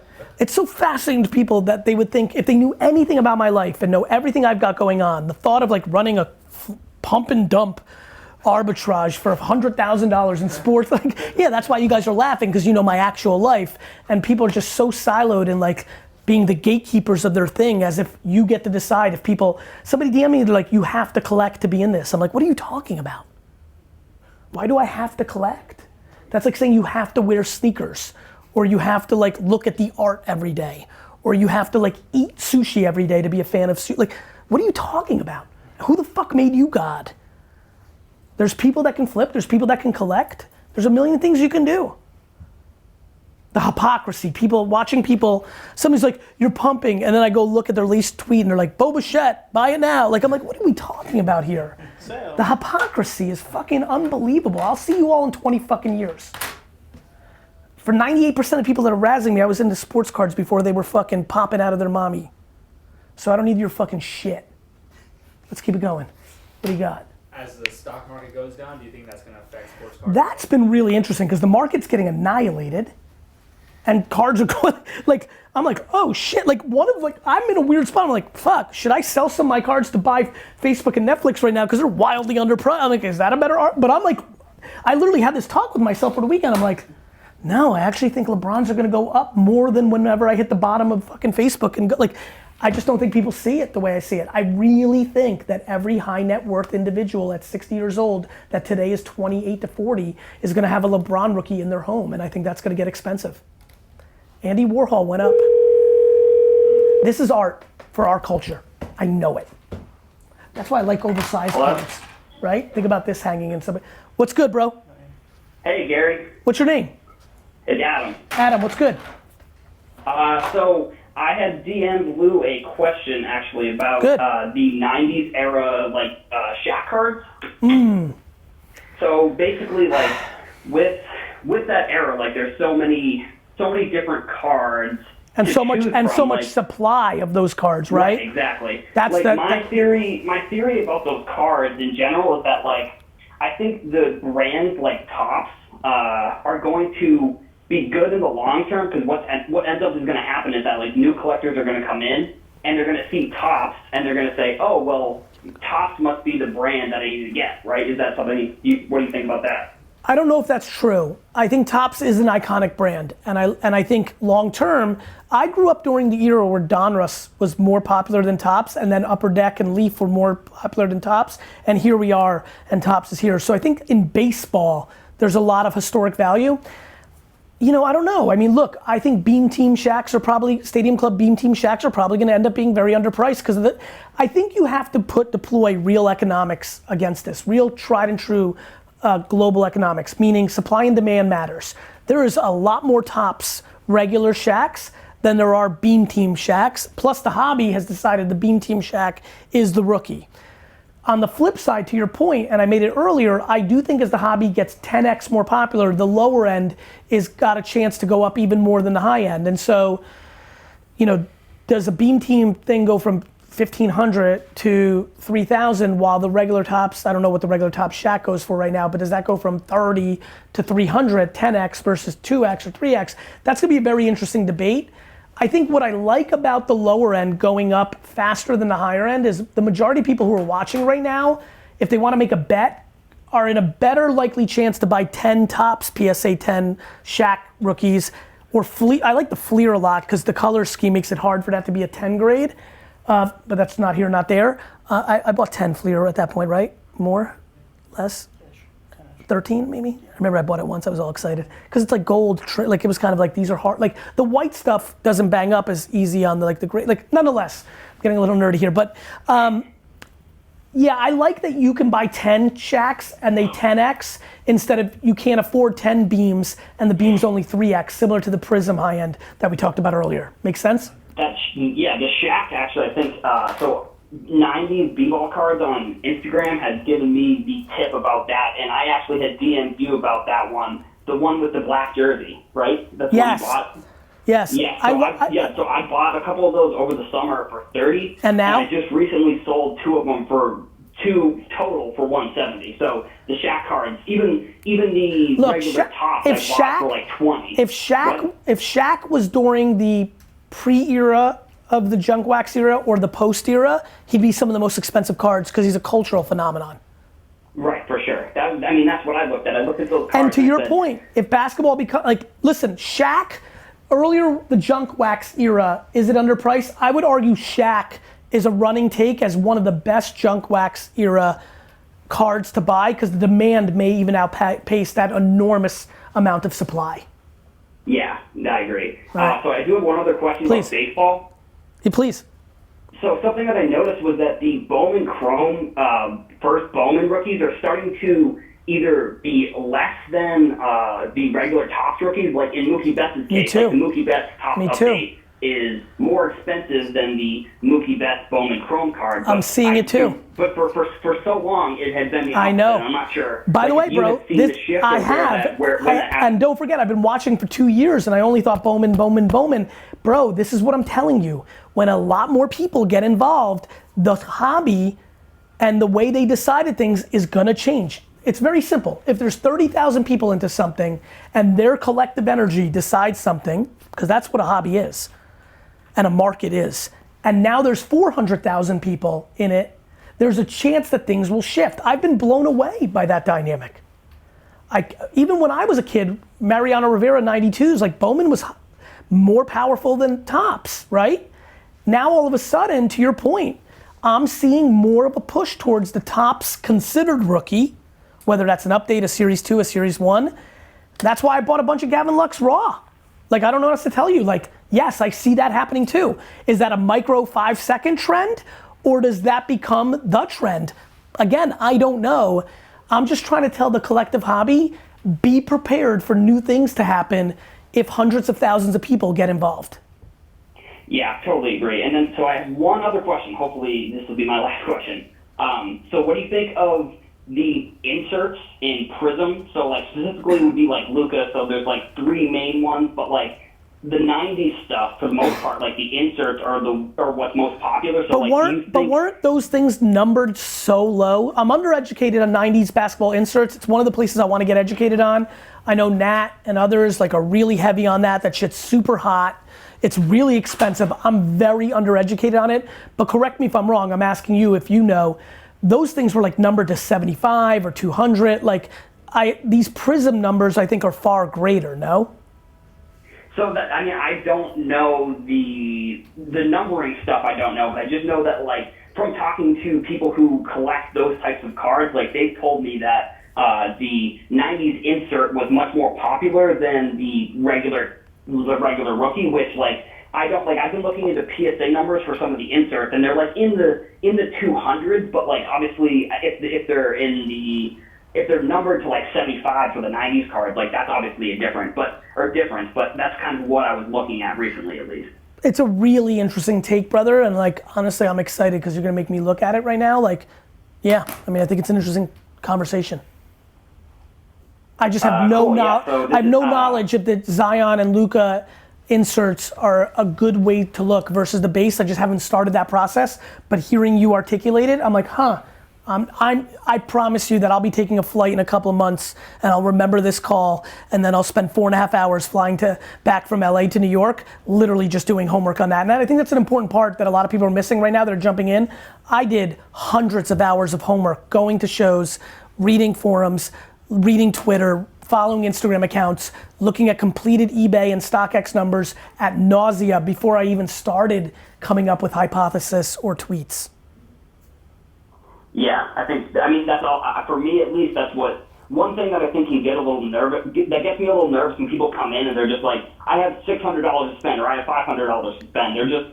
They're willing to just spend it on anything, and I think that gets me a little bit nervous, but at the same time, like, if those people are spending, like you're saying, the 10 to 100 hours doing the research, like, there's tons of opportunity, and I think that's maybe something that other people in the hobby don't think that there is. Like, they think that there's only one way to make money or to collect, and I don't think that's the case. I think that's right, and I don't think you, me, or anybody else, no matter how long or how short you've been collecting, owns the hobby or the flip market. It's audacious to think that. Yeah, exactly. And look, this happened to me. Like, I got into the fall, I was super hyped. Then I got into the fall and I had to replace my head of every discipline at VaynerMedia. I had a lot of things going on in my life, busy, the Jets season. Like, I'm always gonna be less loud about the hobby September to December because I'm busy. Like, so it just goes into pockets too. Like, I'll always not make as much opportunity for myself in basketball because I'm too busy September 1st on, and there's a lot of fun action to be had in September and October prior to the basketball season. I'm just remiss to know that to be true. Totally agree. Yeah, I think you're trying to articulate, I think, the best that you can, like the stuff that you like, and I think it's not a coincidence that stuff that you like just happens to be correct, like the stuff that goes up in value. And I don't think the two are related, but I think that, like, when you are saying that you like this card, it's already on its way up. Is that kind of, what do you think about that? I think it's so damn obvious. Like, people are making fun of me at both sides of their mouth that are mad at me. They're like, this fucking guy's manipulating the market. And then 3 tweets later, they're like, dude, he's not a fucking genius. He's just talking about the cards that we're all talking about. I'm like, so which one is it, Dick? Yeah, exactly. It's like, your philosophy is like, buy Luca cards. Wow, what a shocker. Like, and I'm also saying at nausea, if Luca becomes Paul George injury, you're gonna lose a fuckload of money. If Luca becomes Derrick Rose, you're gonna lose a fuckload of money. So obvious. Like, yeah, exactly. Like, I'm sorry that I think LeBron James was a good bet. I didn't mean to rile you up here, Gary. No, it's not a rile up. You're exciting me because I appreciate you articulating it. I read all these comments and I have a lot of love for these guys and dealers. And like, a lot of people are mean to me on Twitter publicly, but then DM me nicely, or I see them at shows and they're nice. And I'm like, hey, I get it. Like, there's an establishment to everything. When somebody's been buying up 3 properties in Dumbo and a big real estate person comes and buys more, there's some mad. When you love the band and then they get big and everybody loves them, you get mad. Like, I understand the human dynamics. It's just that, don't make up stuff. Like, people are making up stuff. People are like, this guy's pumping and dumping. I haven't sold shit. Like, right. I think that's another thing that maybe, like, have you articulated that at all? Like, saying that you're just not selling anything? Like, maybe no, because brother, brother, the answer is no, but I'll answer any question. How many Zions do you have? None. Like, here's why. If I don't like the way Cody Bellinger is playing, I want to be able to sell it. What am I gonna put myself in concrete and say I'm never selling? Like, I don't fucking know. Like, if tomorrow I'm like, in 1993, I was at a fucking firehouse in New Jersey doing a show and decided, because of what I'm good at as a human, that the card market was about to collapse, sold my entire collection of 4 dealers and put all that money into comic books and toys. I want to be able to do that. In 3.5, I say this all the time. I like Snapchat when Snapchat's good. I like TikTok when TikTok's good. I like Facebook when Facebook's good. I like cards right now because it's good, and it's gonna be good. I'm also gonna sell them if I don't think it's gonna be good. I'll publicly say it. I'm not gonna quietly try to sell off my thing. And then there's no, bro, you know this, there's no hiding anyway. Everyone's like, oh, you're getting loud now. No, I'm not, I'm reacting to what's happening. Let me tell you what was happening. I've been buying, I'm buying, but what ended up happening was people figure out my account. I'm not hiding. Edison Sports Card, not super complicated. Yeah. I mean, I think that's the other thing. It's like, it's all public record, like all the stuff I'm just buying, and people are then creating Discord groups and group chats and WhatsApp chats and text saying Gary's buying this, and they're buying it up. And then some people are like, oh, you're quietly buying and then promoting. I'm like, okay, I don't want to do that because that would suck, right? Like, when I said I think Pete Alonso might be underpriced if he hits a bunch of homers, I had 20. Help me here, Lou. Yeah. 7? 10. Brother, I get paid $250,000 to give a speech. I had 10. Exactly. I had 10 Pete Alonso cards at $30 a piece. Like, I'm not trying to pump them to 70 and sell them and make $400 and ruin my name that I'm a con artist. What does it matter with people? What does it fucking matter with people? I have a hot take. Mark McGwire and Barry Bonds went up a fuckload. Pete Alonso hit 53 homers as a new York Met, who's a nice kid, who's epic with fans. When I watched it, epic with fans. He's a nice kid. He had 53 fucking home runs. Do you understand what would happen if Pete Alonso hit 60 home runs this year and the hobby is 10x hotter? It would double, triple, who knows? I mean, it's really like... I agree. Or it would Giannis and Luca, 10x. If he had 60, he had 53 last year. Now, by the way, he's a 250 hitter and could be fucking Joey Gallo. I get it. He could. I'm buying baseball for one reason. The National is my Disney World trip for the week. I want to set up, I want to have stacks of cards, and baseball is going to be on everybody's mind in the summer. And if Acuna is on his way to 50-50, that card's going to be 500 at the show. And if he gets hurt, it's going to go from 250, 300 down to $1. Like, that's cards. That's not GaryVee tweeted. I didn't tweet shit about Zion. It's been out of control. Not a tweet, not a single purchase. I own 0. So with Zion, by the way, I stopped talking about Giannis at $400, $500. It's gone on its way to $2,600. So I saw an interesting comment on Instagram about like the next upcoming releases for basketball, like looking forward to like National Treasures, Impeccable, Immaculate. Like, do you think that stuff will affect the Zion prices, or do you think that stuff First will of all, that shit is gonna be for rich fucking people. That's gonna be on some 1% shit.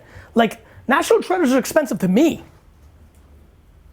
We kept the boxes, remember? Yeah, like that shit's expensive, man. Will it affect it? No, because it's gonna be for the uber rich. It's gonna be for the 1%. The fuck is $15,000 cases of cards? Who the fuck is that for? Yeah, that's so they were pre. Bro, I'm going the other way. I'm like buying hoops Lucas. Hoops Lucas, yeah. I started a text thread. My next offer, like what I did with Giannis on Instagram, I don't know if you were around for this, when I bought like 100 of them, but then I sold like 10 of them on Instagram because I wanted everybody, those kids bought it for me from $180 or $200. They made a fortune. My next offer, I'm giving it to you now. Here's transparency. My next offer is gonna be Luca Hoops. I started a text thread that has 10,000 people in it. I'm gonna give advice there. And then I'm also gonna offer cards once in a while that I think fit the Luca. I want them to fit the Giannis model. That's what I've been thinking a lot about. If you were a kid, like people were yelling at me to selling Giannis in my Instagram at 180 because they were 120 a few weeks earlier. Every kid that bought that from me 12, 14 months ago ripped me the fuck off. It's $2,600 now. 60 Lucas for $60. Right. I sold 60 Lucas at the National for $60. Those guys in Texas, big ups to you guys. You ripped me the fuck off just because I wanted to. I'm gonna get ripped off at the National because there I'm not smart. There I want to be a dealer like I was a kid. Full tilt. You saw remember that Ronaldo I got murdered on? I lost out. Like I'm my dumbest at the National. I'm my dumbest at the National. But like I'm trying to buy, like I want to give advice. I also like action. I like action. I like the idea of buying hoops Lucas for 90 and selling them for 120 or 60 and 80 and then selling them for 80. That makes me excited or whatever. I don't know what the numbers are on that, but like, what did I sell? What did I buy the Lucas? Let's go what did I buy Lucas for roughly? Averages is like 50. And what are they at right now? It's 145. Now they're like 600. No, I'm sorry, not the Prisms. I know we destroyed that. Hoops, the 104 that I bought. I'll look it up. I bought like 100, like I knew I was gonna do this little thread where I wanted to have action because I love selling shit. That's why I love, by the way, everybody watching, if you buy wine, winetext.com. The same reason I talk to my dad's business every day on Winetext, I like commerce, I like action. But I wanna figure out, if I'm gonna offer it to my fans, I wanna do shit like, hey, I really believe in this hoops thesis. Let me buy for 60, let me sell for 90. That makes me happy, but I also think they're gonna be 200. And so my fans are gonna be happy. Otherwise I get murdered on the back end if they go down. Does that make sense? Yeah, for sure. Like for example, Acuna, even though I'm in at 90 or 100, like, by the way, everybody nailing me for pronunciations, that makes me laugh. Go to the wine world for a decade when I mispronounced every wine. Everything I'm living right now, Adam, in the sports world is everything that I lived in the wine world. I have strengths and weaknesses. Pronunciation is a weakness. Go ahead. On TikTok, I post videos about Erling Haaland, and every single time I get a pronunciation that I'm pronouncing his name wrong, so I've changed it, and I've changed it again, and every single time people are like, you're pronouncing it wrong. Like, at this point, I don't care. I'm just going to pronounce it how I want to pronounce it. $80. And how much are hoops, so, like, Lucas, right now? You know what I'm talking about, so. That's it. So anyway, like, listen, I'm trying to live my life. I'm trying to leave a legacy. I know I'm right about sports cards. And just like everything that ever happened to me in wine and social media, history will be my biggest advocate. I can deal with the hate. I can deal with the pushback. I know that people are spreading fake rumors left and right. I tried to go silent and just buy and not bother anybody. That didn't work. Then I started being a little more public about things I wanted. That didn't work. Then yes, last night I put out my buying price on Luca Optic. That seemingly didn't work. Lou yelled at me this morning. He's like, I can't help it. I don't know what to do. What am I supposed to live in a fucking bubble? And by the way, I'm gonna be the 80th most influential person in this game in 24 months. I think you were saying, like, if Diddy or, like, anybody posts about it, like, it's over. On the internet, you're more famous than someone like Diddy, maybe, but, like, in the rest of the world, like, Diddy is, like... Correct. Diddy and I'm not on the internet like and not off the internet. And by the way, wait to... it's happening. I'm getting athletes hitting me up left and right. Left and right. Wait till the athletes start buying them. Who do you think is going to be the first athlete to invest in their own rookie card? I don't know, but I've told every Vayner sports kid when they've signed with us to do it. It's the ultimate flex. It is an interesting move. You believe in your... I told Donovan Mitchell at the NBA All-Star Weekend, because I love that kid, to buy as many of his own rookie cards and then take a photo with like 1,000 of them.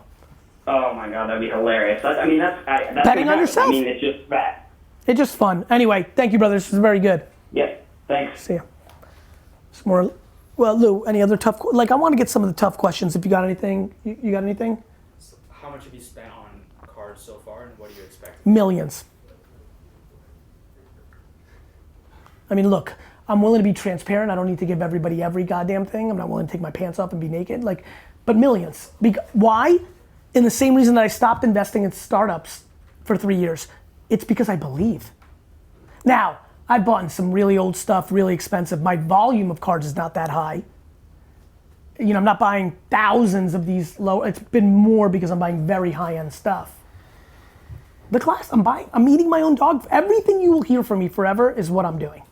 And I'll keep trying different things. Like, hey, here's my buying price. Hey, here's who I think is gonna be hot. Buying silently. I'm trying to figure it out. I don't know how to navigate in this world. Someone just asked me if you tell me to go on my eBay account and buy things for you. Never. Everything that I buy on eBay is on Edison Sports Cards. You can look it up. It's Edison Sports Card Company. Edison Sports Card Company.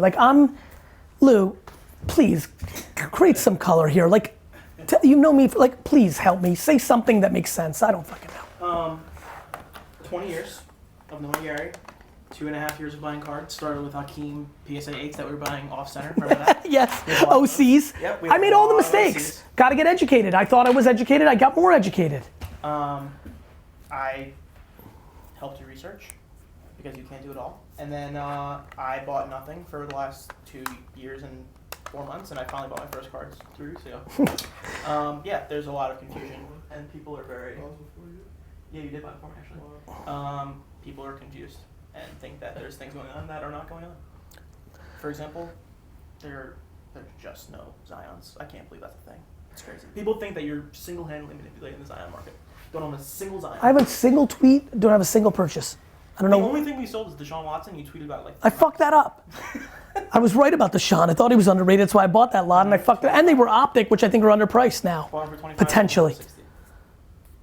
Listen, I love sports cards. I flipped my whole life. I will continue to flip. I will not sell in perpetuity. I will not sell LeBrons. I will not sell Jordans. I will not send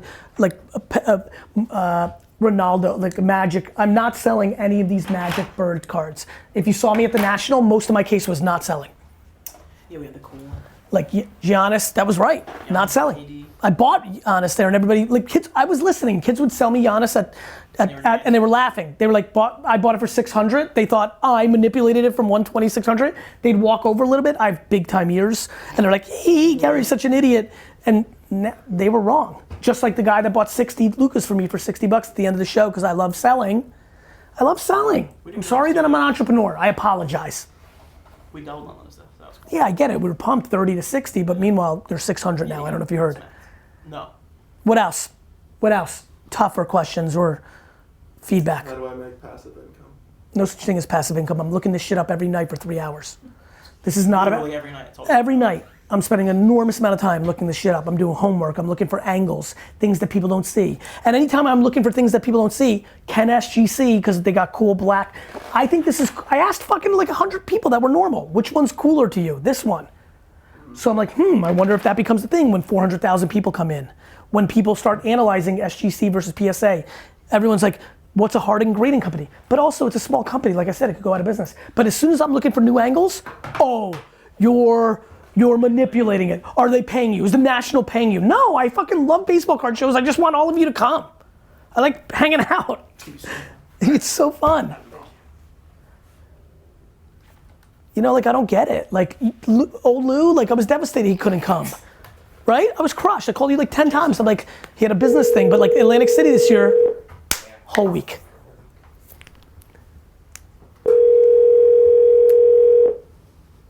Who's this? Jason. Hey man. Jason, it's GaryVee. What's up, Gary? Life is good, bro. How are you? Good, how are you? Good, man. What's your question? My question is, so a lot of new people in the card market did not go through like 2008. Right.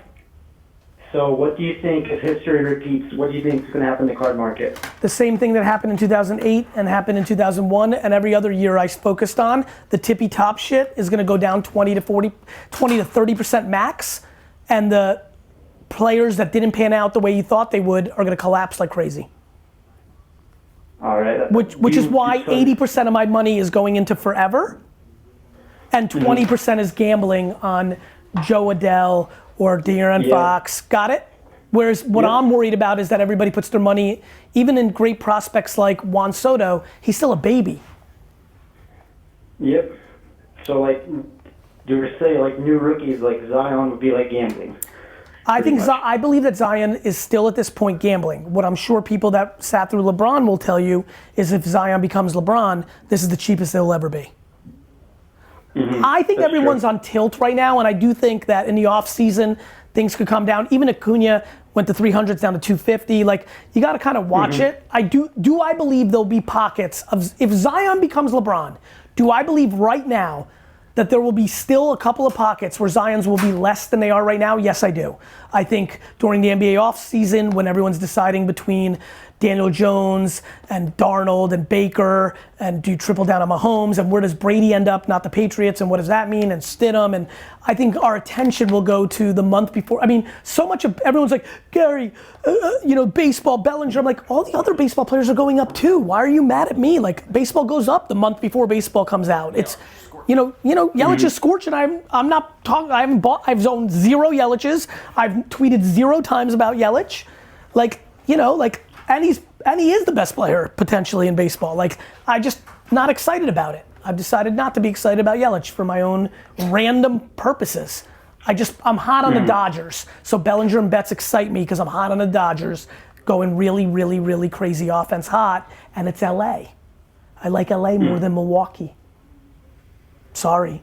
All right. I think the money and LA, so anyway, nonetheless, but yes, I think people I believe not only will there be an economic downturn where things go down, I think that there's so much heat coming that the inevitable calm down, no different than any trade. Guess what? Far less 8 to 11-year-old girls are making slime today than they did 24 months ago.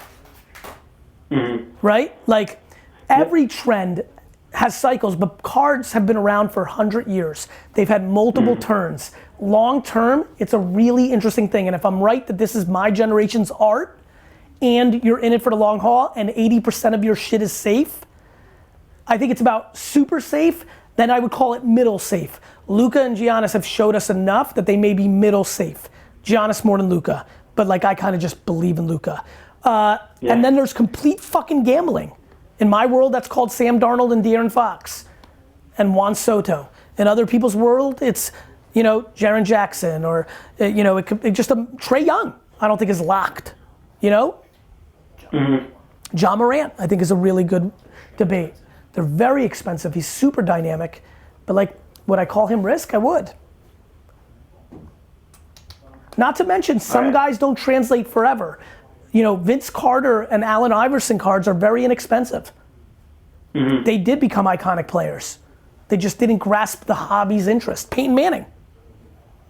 Some guys just don't take the heart of the hobby. You know what I mean? Yep. So I think a lot about Luca and Giannis's personalities versus Kawhi. Do you understand if Kawhi was a different guy, how expensive that card would be? Yeah.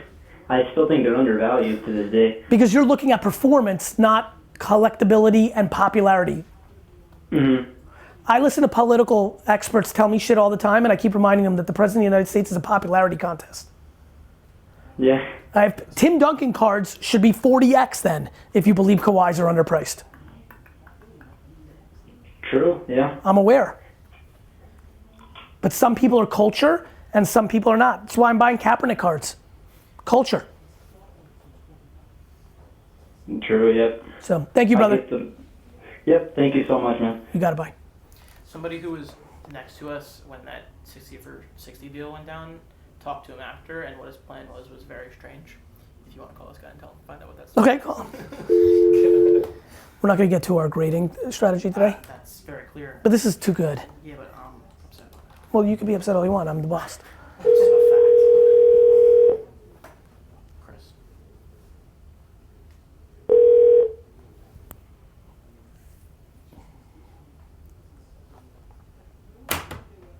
Hello? Chris, it's GaryVee. Yo, no way! Chris, you were by the guys after they bought the 60 Lucas for me that day? Oh. He hung up? It died. That's very sad. Call him one more time. Topps regular excites me. Especially, I think 2009, because that or 2009. I just did this homework the other day. When Topps was about to lose its license, short printing, and like I love that shit. Supply and demand. Hey, you there? I'm here, brother. How are you? Yo, I am great, man. Were you yeah. Were you by the guys that bought the 60 Lucas for $60 at the National off me? I was, and let me preface this. I was chatting up with Tyler, D-Rock, and Lou, and I just spent $400 on the chippers, the SGC chippers that you put up on Twitter. Yep. As an emotional investment because Chipper He's your was favorite my player. guy growing up, Yep. you know? Yep. And you were like, hey, SGC, man, vintage, that's what it's about. So I was like, GaryVee, Chipper, you know. Yep. This is my first card purchase since I was like 12. Anyway. I love that. Thank you. So I got some change on some other stuff. And I watched the guy do the Luca deal, right? Yep. And I was like, hey, how much were those? He said, y'all said 60 earlier. I thought it was 80. But he was like, yeah, man, they're $80 a piece. Dude had a duffel bag full. And here's what his plan was. He had a store. He had a store. He had a store in Texas, right? They had a store in Texas. I think so. But what his plan was this, and I hope that he didn't stick to his plan. I hope he was like, hey, shit might get real. Like, I need to hold on to these for a minute because... Well, I hope he made a mistake because he ripped me off, so I hope he got ripped off. Dude, he took you to the woodshed. He told me this was his plan, and I hope he didn't stick to it. But his plan was, and again, I'd never purchased cards before. I didn't know that, like, you know, cards could be worth. I thought junk air is all I knew. Me too. Baseball cards, terrible. Don't do it. Yep. It's not a good thing. So he was like, yeah, man, I'm gonna, here's the plan. I paid $80 a piece. It's the off season. Market's kind of cold right now. Nobody's buying. He said, you know, mid-season, Luca's gonna go off. They'll go up to about 160, and I'll double my money on the duffel bag of Luca. Yeah, he's right. I was like, no way, dude. And now you look at it, and you're like, bro, like, I'm not saying go out and buy a brand new car, but if you wanted to, you could. Well, if people, cards off GaryVee. And it's not about GaryVee because he was buying Lucas from other places. He made the right call on Luca. I was pushing everybody hard. That's right. I was pushing people hard to buy the LeBron for $1,050. It's $7,500. If you bought 10, like, that's a real thing. There's no stock that's gone up more during that time. No. There's no real estate investment. Like, it's happening, and I think it's got a long way to go. And by the way, we're all sitting here laughing at Luca or marveling at Luca at 600. If Luca is as good as I personally think he is and does not get hurt, I'd hate to see what that card's worth on the next flip in 15 years, where we go hard here for 4 years, then the market gets soft, they all go down 20, 30% because the trend is over, and then it gets hot again in 15 years. Who the fuck knows where that could be? I'm actually fixing to, I joined PSA because I don't trust subbers. Yep. And I'm fixing to send off like 250 cards that I'm really excited about. Good for you. But that being said, I think it's very important, and I'm sure that, I mean, you've done this a good bit, but just to continue to reiterate to people that are getting into the market to do your freaking homework. 50 hours. And also know that, like, if I sold, like the other day, Ronald Acuna went nuts. Yes. He's my guy. I live in Atlanta. All about it. I sold 2 on StockX. After my payout was 210 apiece, I was in a 75. I was pumped. A day later, 300 on StockX. And I said, hey, I got my money. It's all good. Like, people need to know that, like... And brother, back to the Luca thing. You gotta figure out your strategy. You can't be upset about the fact that the market went nuts. Hey, you doubled up. Like, that's... You can't... If you beat me to it. You're never going to catch any market at the top. And to me, if you're smart, there's so much opportunity. And by the way, if Ronald goes 50-50, which he potentially has in him. It's game time. I mean, I'm just talking sports. If Ronald went 50-50 and became the first guy to do it, it's a $1,000 card. But also, that's the deal. If he's the first guy to do it, he can bat 200 next year, maybe the year after. Doesn't matter. But listen, I do. It doesn't matter if you want to flip them at 1,000. If you're doing what I'm doing, which is you're hoping in perpetuity that you're buying people that sustain value, you want to be a little bit careful. Like, to me, totally. Here's where I'm at. I really like the 80-20 model that you're talking about. Because I'm high on Ronald for emotional reasons, because I'm in Atlanta and I'm watching him and I'm like, this is crazy. But also, I kind of, like, what I want to do is set an initial, let's call it $5 grand. Flip, and I'll have a ton of cards and a ton of net worth or whatever in cards, but if it crashes, I lost $5 grand. I mean, that sucks, but to your point, here's one of the things for me. Do you understand? So I've bought, how many Ronald's tops do we have right now? The update or the complete set? That's I bought 33 complete set because back to educating my way, I missed it. I was going too fast. So how many of the updates? 30? I think I have more, no? Maybe 40. Okay, 30 to 40 updates, right? Again, not big economics for me personally. This is why everybody's like, he's manipulating. I'm like, I wish they knew. For sure. You know, people, but I'm on all the Facebook rooms. Those guys are dumb. It's not that they're dumb. It's just that they're making hot takes without any truth behind it. They're uneducated. They're making assumptions without knowing me as a human being, nor any of my truths of what I'm sitting on. But here's why I'm excited. If you think I give a fuck about an Atlanta Braves game in September, and in the last 20 years, I do not. If Mr. Ronald goes into Labor Day with 41 homers and 39 steals, I'm gonna be out of my fucking mind. I'm not gonna miss at least a box score because I'm busy, but I'm gonna be fired up. And then Lou's gonna text me at 11:30 at night and then I'm back in the. Ronald's on second and he's about to do it. You got it. And that brings happiness. That to me is something that people are missing. The NBA Finals, the playoffs this year are about to be 30x interesting to me. They're gonna be bonkers. Because I'm excited. I keep throwing. Also, back to y'all mentioned the PSA 9. When one of the callers said that, I was like, dude, no doubt. Like, literally, I think it was 3 weeks ago or a month ago. I was like, because I got in right when the National happened. I got in and I was like, Ronald Acuna is my guy, Atlanta. I started buying raw. I'm sending like 70 raw to PSA to make that top report, pop a little more. But here's the deal, is that I was like, I was buying cards all throughout the offseason because everything's super cheap and I don't get it because I remember the prices during the season. But I was like, why can I get an encapsulated PSA 9 Ronald Acuna for 20 ships or 25 ships? And then literally like 3 weeks later, it's like $70. One sold for 100. Brother, the market is no different than whether it's cryptocurrency, and guess what? Bitcoin was a good investment at this, like here this many years later, even though it fluctuated. No different than real estate. My friend Mike Pliers, who's here, has done a lot of stuff in the Broadway market. I'm sure when fucking Hamilton first came out and the resale value was super high, everybody was complaining and it hadn't even gotten close to its height yet because it was early. This is good old-fashioned Americana, supply and demand. If I'm right, and I could be wrong, and I've been wrong before, but fuck, I rarely am. I mean, the market has already done what I said I was gonna do 2 years ago, but I still think it's early, man. I really do think it's early. And do I think that creates very high prices that become a vulnerability in 4 years? I do. But I think there's less of a vulnerability if that's LeBron and Brady, and if you're right about Luca, or if Trae Young does become Steph Curry and wins 2 titles in Atlanta, dropping 55 by shooting from half court. You have to be right. Sports cards will not disappear off the face of the earth like the pet rock. They've been doing it for 100 years. It's not going anywhere.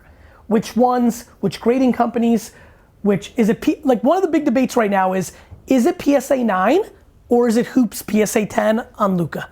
Is it Luca Prism PSA 9? What's the like, I don't know. Are the 10s locking in so hard because people want 10s? I think BGS is not as popular as PCS. You know, PSA was doing it longer, but Beckett was Beckett.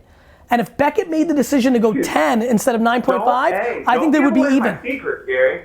Don't give away my secrets, because even when the and I'll just do it now, but even when the PSA 9s of the Acuñas were shooting up to 40, 50, I was still grabbing BGS 9.5s. BGS at like $30. Me too.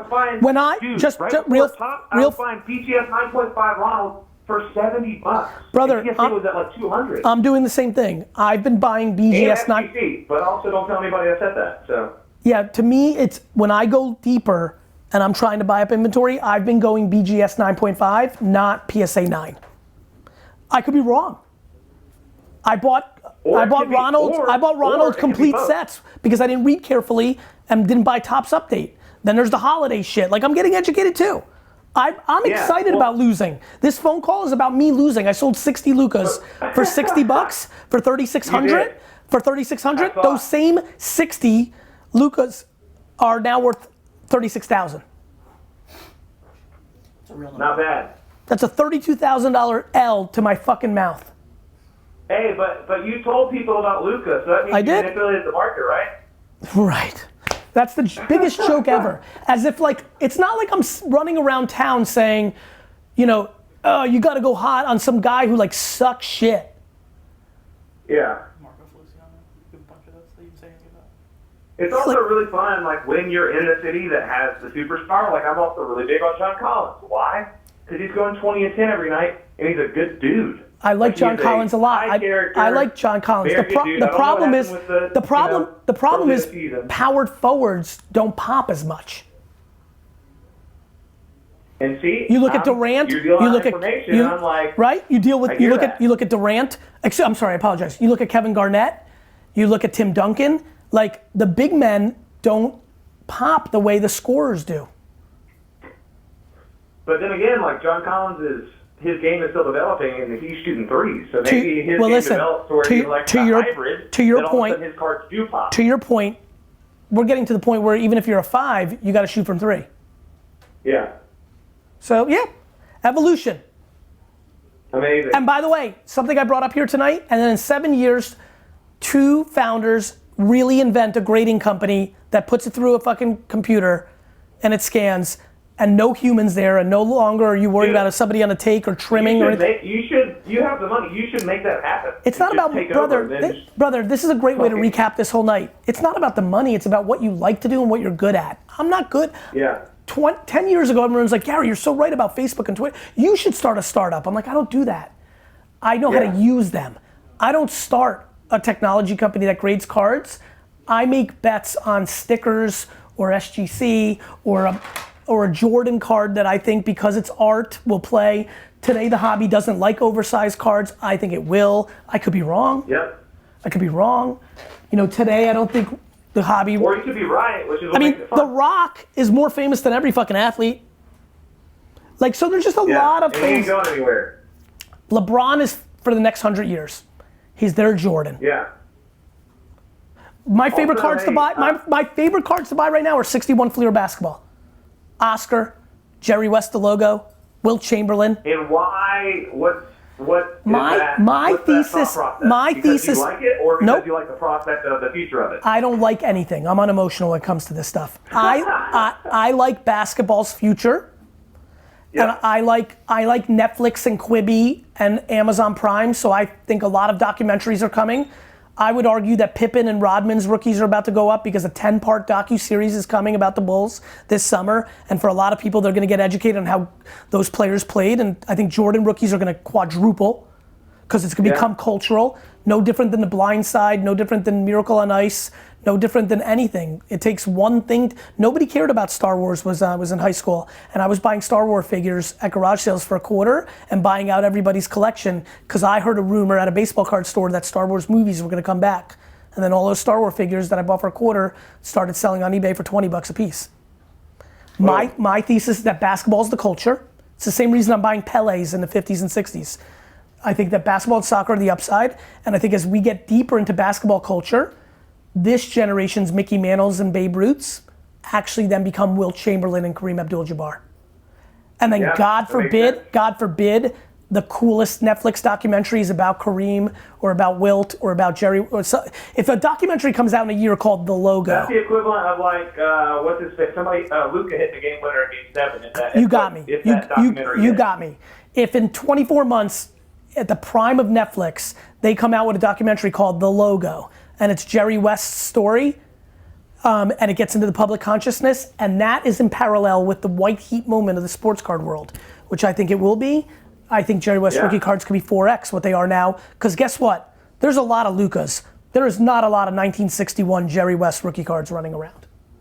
Especially their, Jim Mint, 9, whatever, 10. Yeah, it's why I think Dr. J is wildly interesting.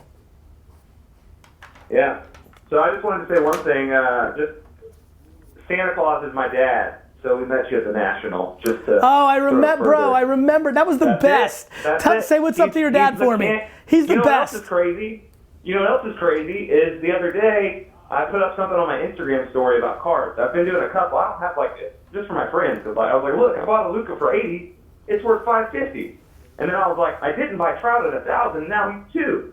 And this guy named Arthur Leopold hopped into my DMs. He's CEO of Cameo. He was like, dude, I was just hanging out with GaryVee, and all he could talk about was sports cards. He's like, what's going on with that? And I was like, dude, it's the move. Like, I think it is. So thank you, brother. I wish you well. Talk to you soon. Appreciate you. Have a good night.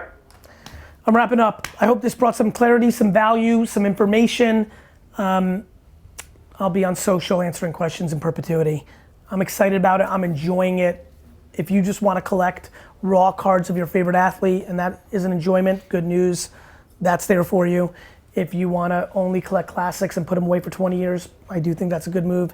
If you're excited about making an entire bet on Torres or Vlad Jr. or Tatis, it's high risk. It could be wild, high reward.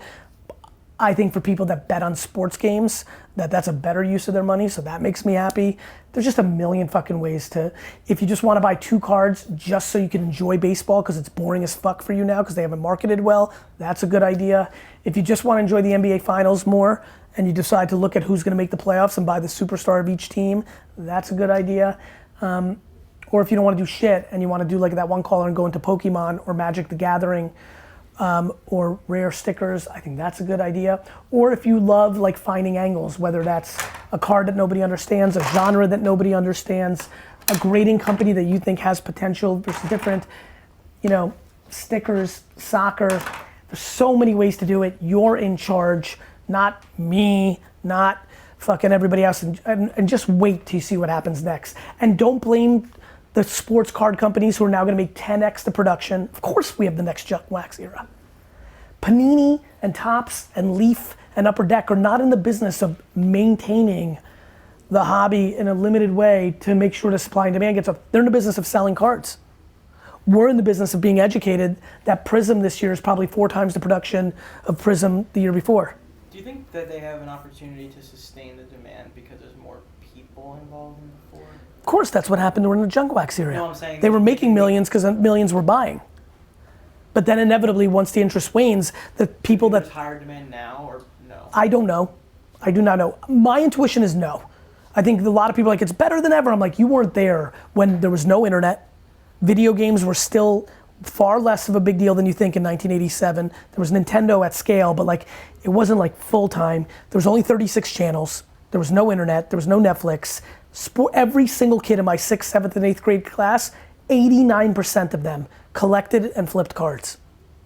So I don't think it's as big. I do think there is something else though, because that is the golden era. Much like if you look at coins, cars, sports cards, if you look at sports cards golden era, it was people that grew up in the 50s that then had money in the 70s that really drove that market. I do think you're seeing that now.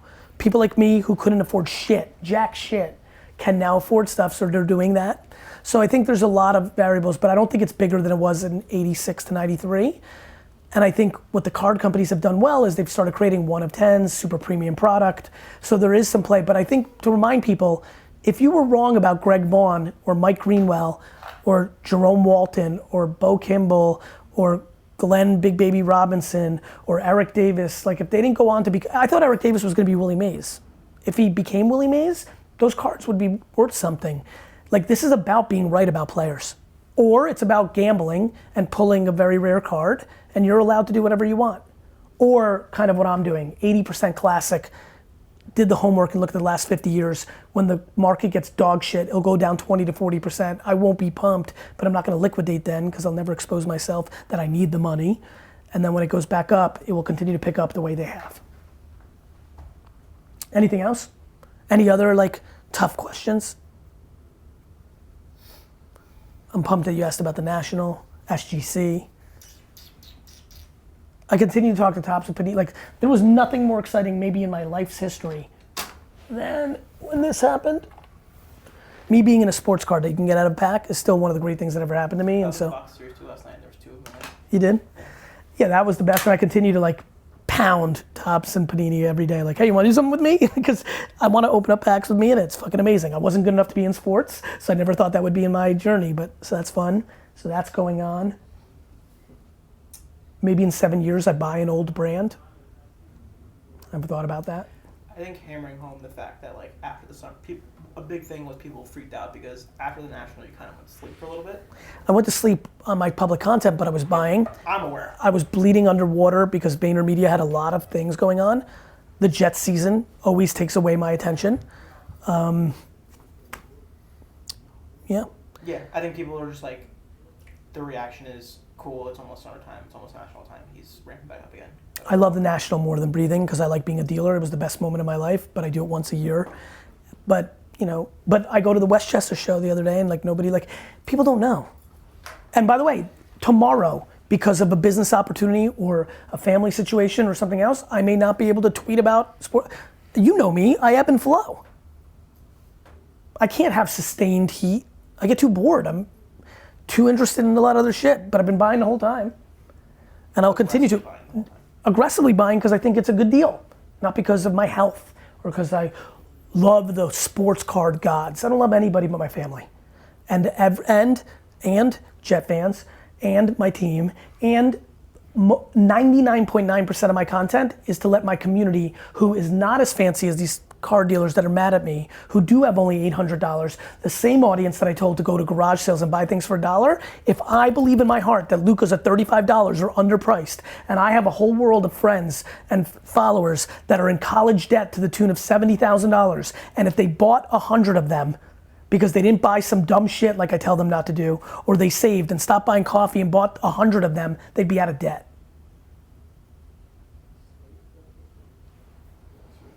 I'm not here to buy 30 fucking Acuna and flip, like what the fuck's the matter with people? Of the millions I've spent, 90% of it's go to sleep, because I think it's art. I think this is a fucking $100,000 thing. I do. I believe it. In 21 years, so I'm not flipping it. At the National, you can rip me off or I'll sell some of my stuff because it's fun. I needed to care about baseball again. So I need the fucking Sotos and Acuñas and I need that shit. Because I've been waning and I don't want to lose in fantasy baseball every year. I want to win. Wrestling's forever. Yeah, I'm sorry I'm not tweeting as much or as little, or I can't win. I don't tweet, you're not, you disappeared. I tweet too much, you're manipulating, like I can't win. nobody's buying on my behalf, so if you're more than welcome to see it, you know? Cynicism, fucking cynicism. It's a fucking poison. Cynicism. I'm not judging how you're living your life. You want to collect raw cards from your childhood? I think that's dog shit. You think it's amazing? Knock yourself out. Gary, you must collect Jet players. Nope. Give a fuck. 0 fucks. That's not how I approach it. But if you want to collect Bears cards like it's your job, I'm so happy for you. Good news, those will stay underpriced. You're so upset about manipulation, good news. Raw cards of your favorite players will stay underpriced. Unless they're generational talents, and then it's bad for you. And if they're generational talents, like, hey, you gotta make sure you're bandwagon like that kid. If you're fucking bandwagon and you're just following LeBron and Zion, you're gonna get caught. If you're a hometown fan, you'll probably be okay.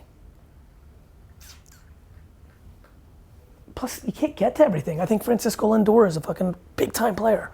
I haven't even looked up his cards yet. Good? Good. See ya.